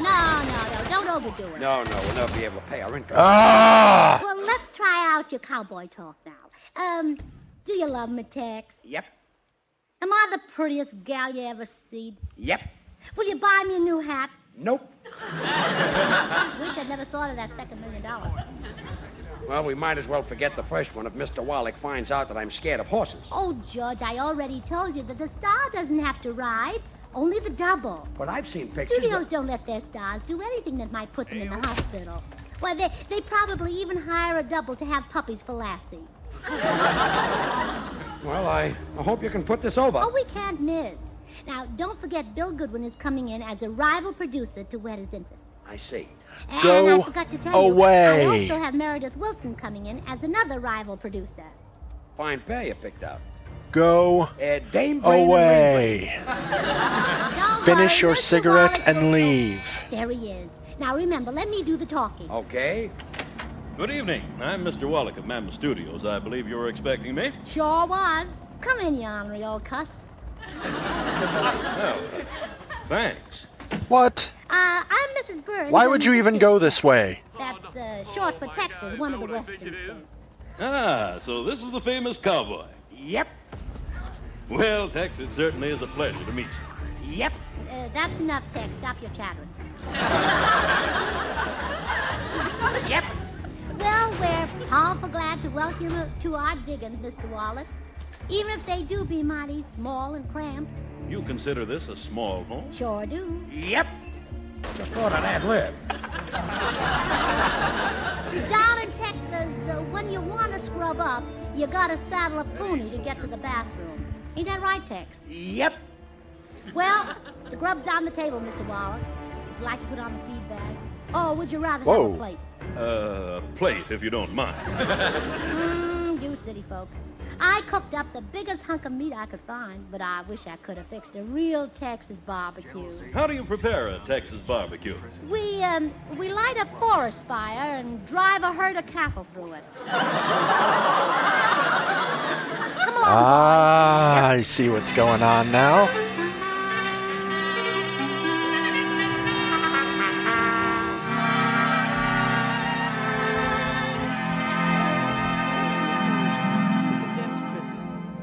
Well, Mrs. Burns, I'd like to compliment you on an excellent dinner. Why, thank you, partner. Though them was mighty fancy victuals for a couple of ranch hands like Tex and me. Yes, I guess you Westerners are more used to jerk meat. Jerk meat? Oh, jerk meat. Oh, yeah. Whenever food gets low, old Tex here goes out and shoots us a nice big jerk. Yep. Mighty good shot, Tex. I mind the time old Tex throwed a $50 in the air and took one shot at it with his gun. Down come a quarter, 2 dimes, and a nickel. That's shooting, son. It certainly is. Yep. And you talk about riding. Old Tex here can ride a horse faster than any man living. I mind the time the Indians were chasing him. He outrode the chief. He did? Yep, he passed the chief at Albuquerque and the super chief in Kansas City. Yep. By the way, can Tex handle a rope? Can he handle a rope? He smokes 10 of them a day. Well, never mind the small talk. I reckon Mr. Wallach is a hankering to hear me sing. Give me my boots and saddles. Oh, Tex. oh, Tex. oh, Tex. oh. Tex. Let me finish your note, will you? There ain't time, Tex. Up the walk yonder All right, comes so another I movie save producer. here. Again, Mr. Wallach. Come in. Excuse me, this is Bill Goodwin. Excuse me, I have a All right, special I offer need an to make. officer's Tex Burns outfit. is back, and there's something about him I'd like. Yes, there's something about him I'd like. Yes, Tex Burns is back, and there's something about him I'd like. Yes, Tex Burns, that pork hip cowboy, is back, and there's something about him I'd like. Just a minute. Excuse me, this Just is a Bill minute. Goodwin. Just a Yes, minute. he's back. Just a minute. I'm Tex Burns. And I'm back. What's on your mind, stranger? I've got to have you for my new Western epic. Dang It'll it. be the greatest thing ever produced. Just a minute, Mr. Goodwin. I've All never right, heard maybe of you. okay. I have to wait for that studio other do you one to go represent? away, GM. and then I can maybe Metro get Goodwin him. Mayor.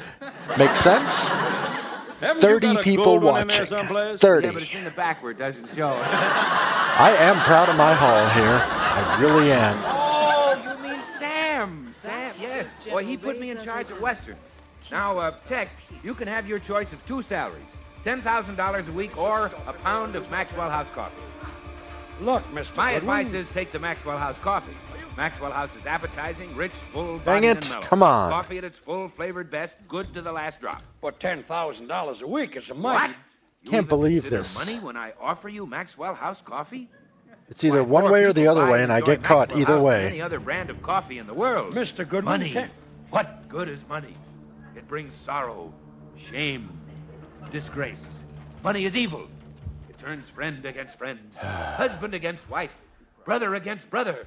A curse on it. Hey, wait a minute. Why should I hire another actor? I'm dynamite. I'll make my own pictures. So long.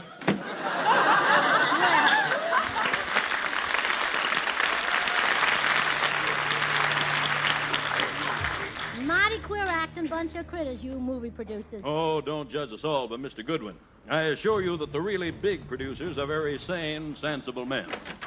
Good evening, all. My name is Darrell F. Zanuck. Oh, no. I am a motion picture producer, and I am desirous of obtaining the services of... Oh, hello, Mr. Wallach. Oh, hello, Meredith. How have you been? Fine, thanks. Still leading an orchestra? Yeah, I'm still at the same old grind. Well, as I was saying, my name is Darrell F. Zanuck.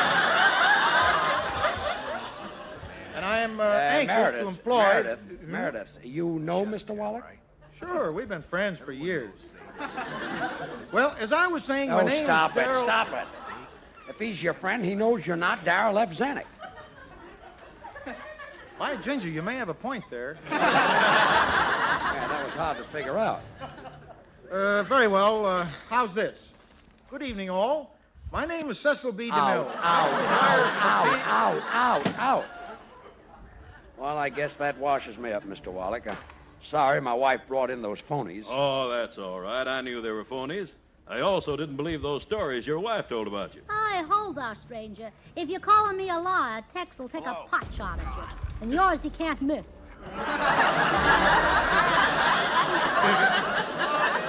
Well, I didn't call you a liar. I just meant you weren't telling the truth. Oh, got it. Ah. I still want to sign you to a contract, Tex. You do? Sure, I know a real cowboy when I see one. Your legs didn't get that way from riding a bicycle. Well, thanks. Here's our standard 51-page contract. You sign it right No, not so fast. Tex, don't sign that until I've read it over mighty careful. Let me see it. It's okay, Tex, sign it. Okay. There you are. Now, Mr. Wallach, what songs will I sing in my first picture? here. Oh, you don't sing. Read your contract. You're hired as a double to do the dangerous riding. Oh. Huh? Yes, we don't want any Rough. actors breaking their necks. Gracie. Gee, she just left Not the best way to do this, but it's a way to do this. Let's see if Mrs. Grynch has had anything to say.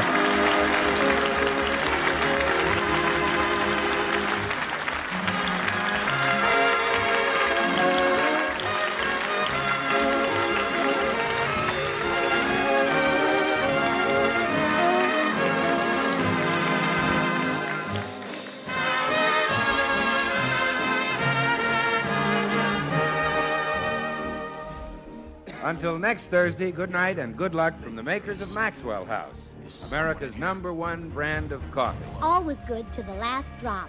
Fine cowboy movie career I nearly had. Oh, George, it's just as well you're not going to star in Western. Remember that one we saw called The Virginian? Yeah? Well, they called it that because the hero was from Virginia.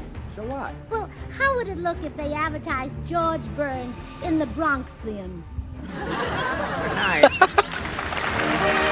Not my brightest idea, is it?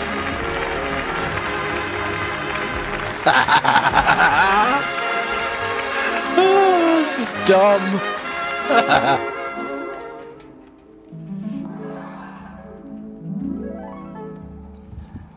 Oh, goody, goody Jello pudding tonight. It tastes like Grandma's homemade morsel. You ain't kidding, that's right. And just as Jello, 6 delicious locked-in flavors can't be beaten. So the proof of Jello pudding's in the eating. The Jello twins are hard to find, but keep on looking in your store. When sugar shortages are over, there'll be more. Just a taste of Jello pudding or of Jello and you know it's the one and only Jello.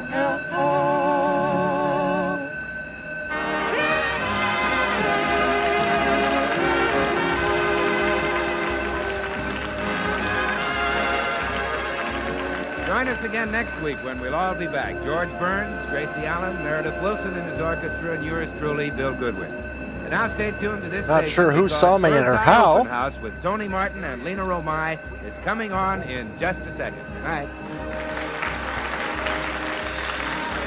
This is NBC, the National Broadcasting Company.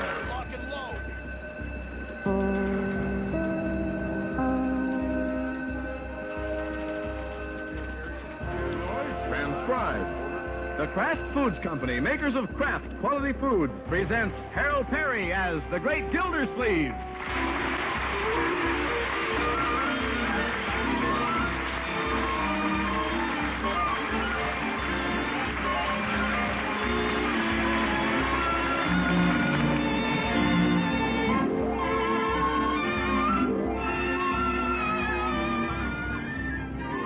The Great Gildersleeve is brought to you by the Kraft Foods Company, makers of the one and only Miracle Whip salad dressing. Colonel?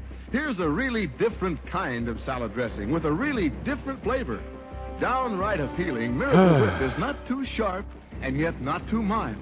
It has a just exactly right flavor folks really go for. Taste Miracle Whip yourself. Let your family enjoy it on a cool and colorful salad. See if you all don't agree with the millions of folks who prefer delightfully different Miracle Whip.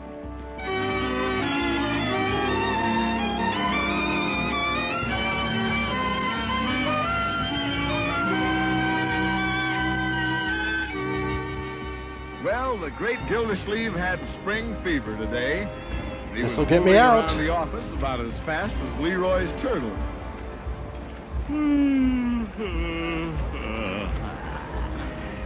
But things began to pick up for the water commissioner when the mayor asked him if he'd mind taking his vacation right away. Why mine?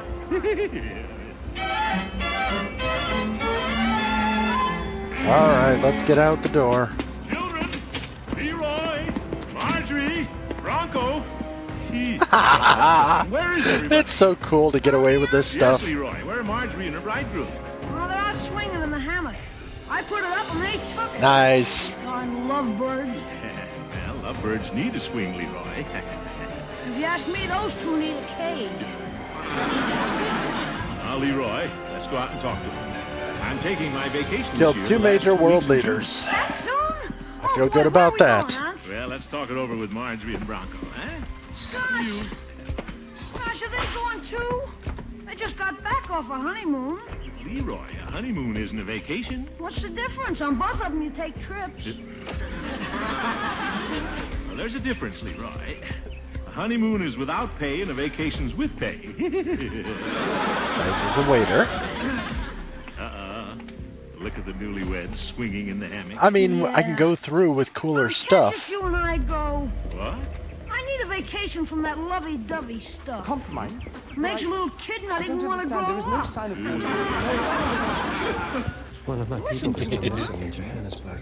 Isn't this wonderful, Bronco, darling? I wish I'd been informed. Still, the system demands 2 keys. I'm the and the rest are all luckiest accounted person in for. the world. Except I've got for your you. late predecessors. No, Marge, Comp? darling. But I'm the luckiest. his plane went down over the Pacific. I've got you. Did it? It was an accident.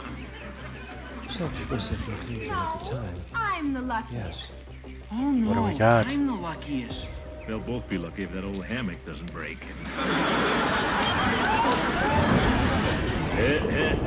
Marjorie? Anyway, I'm the happiest person in the world. People die What did I missing tell you, Unc? Standing right beside them and they don't even see us. Love is Yes, it blind. does. No, just a little deaf, Leroy. Marjorie, Bronco, children. Leroy.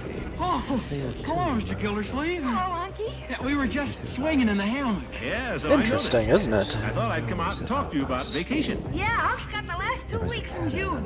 Oh, that's wonderful, Unky. Well, that'll be in a couple of days. There was You a bet. constant, I'm a if you fast will. worker, fast vacationer. How about it, Bronco? Can you take the time off from the real estate business? Well, I'll ask the boss. How about it, boss? Money. Okay, Bronco. Thanks, boss. You see, money, Mr. Mr. Gildersleeve, I'm my own boss. Information. Oh, On all brother. of our assets and operatives. Yeah, very good, To the Bronco. trench, Very good. Director. I can see this is going to be a great Make it a vacation. deep one. Oh, yes, sir. Marge It's and none I of are your ready. safe anymore. I made a little money off you and the Jolly Ooh, Boys. haha, because you have Agent 47 on you. Oh, yeah. Where are we going, Unky? Are we going to rent a cabin in the mountains again? How about a dude ranch, like the Bar 20? Take it easy, Hoppy. We've had some very heavy expenses this year, what with the wedding and all. Yeah, that set you back, Mr. Gildersleeve. Well, I've been thinking we Okay, might well, that's vacation going on the to houseboat. go it for now. Hey, that'd be keen. Sure, we can cruise down the river and stop whenever we feel like it. Have our own private riverboat. Boy, just like Huckleberry Finn. Mr. Gildersleeve, you've got a damn Okay. idea there. It does sound like fun. It's kind of weird that nobody wants to talk, but that's Stroll on the okay. deck in the moonlight. Yeah. Well, Captain Gildersleeve will be on the bridge smoking a cigar. And I'll be catching catfish off the poop deck. All right. That's right, Leroy. Mr. Gildersleeve, Kill this who's gonna off. cook the meals? Meals? Breakfast, lunch, and dinner. He would think of that. Growing husband. All right, we're going to go ahead and kill off the next 45 seconds because I want to get the straight 3 hours. But I want to thank you folks for tuning in. It's weird. I don't know why you're so quiet, but I'm not complaining. Again, it does say you don't have to have been truncated. Usernames have been truncated. That's kind of cool.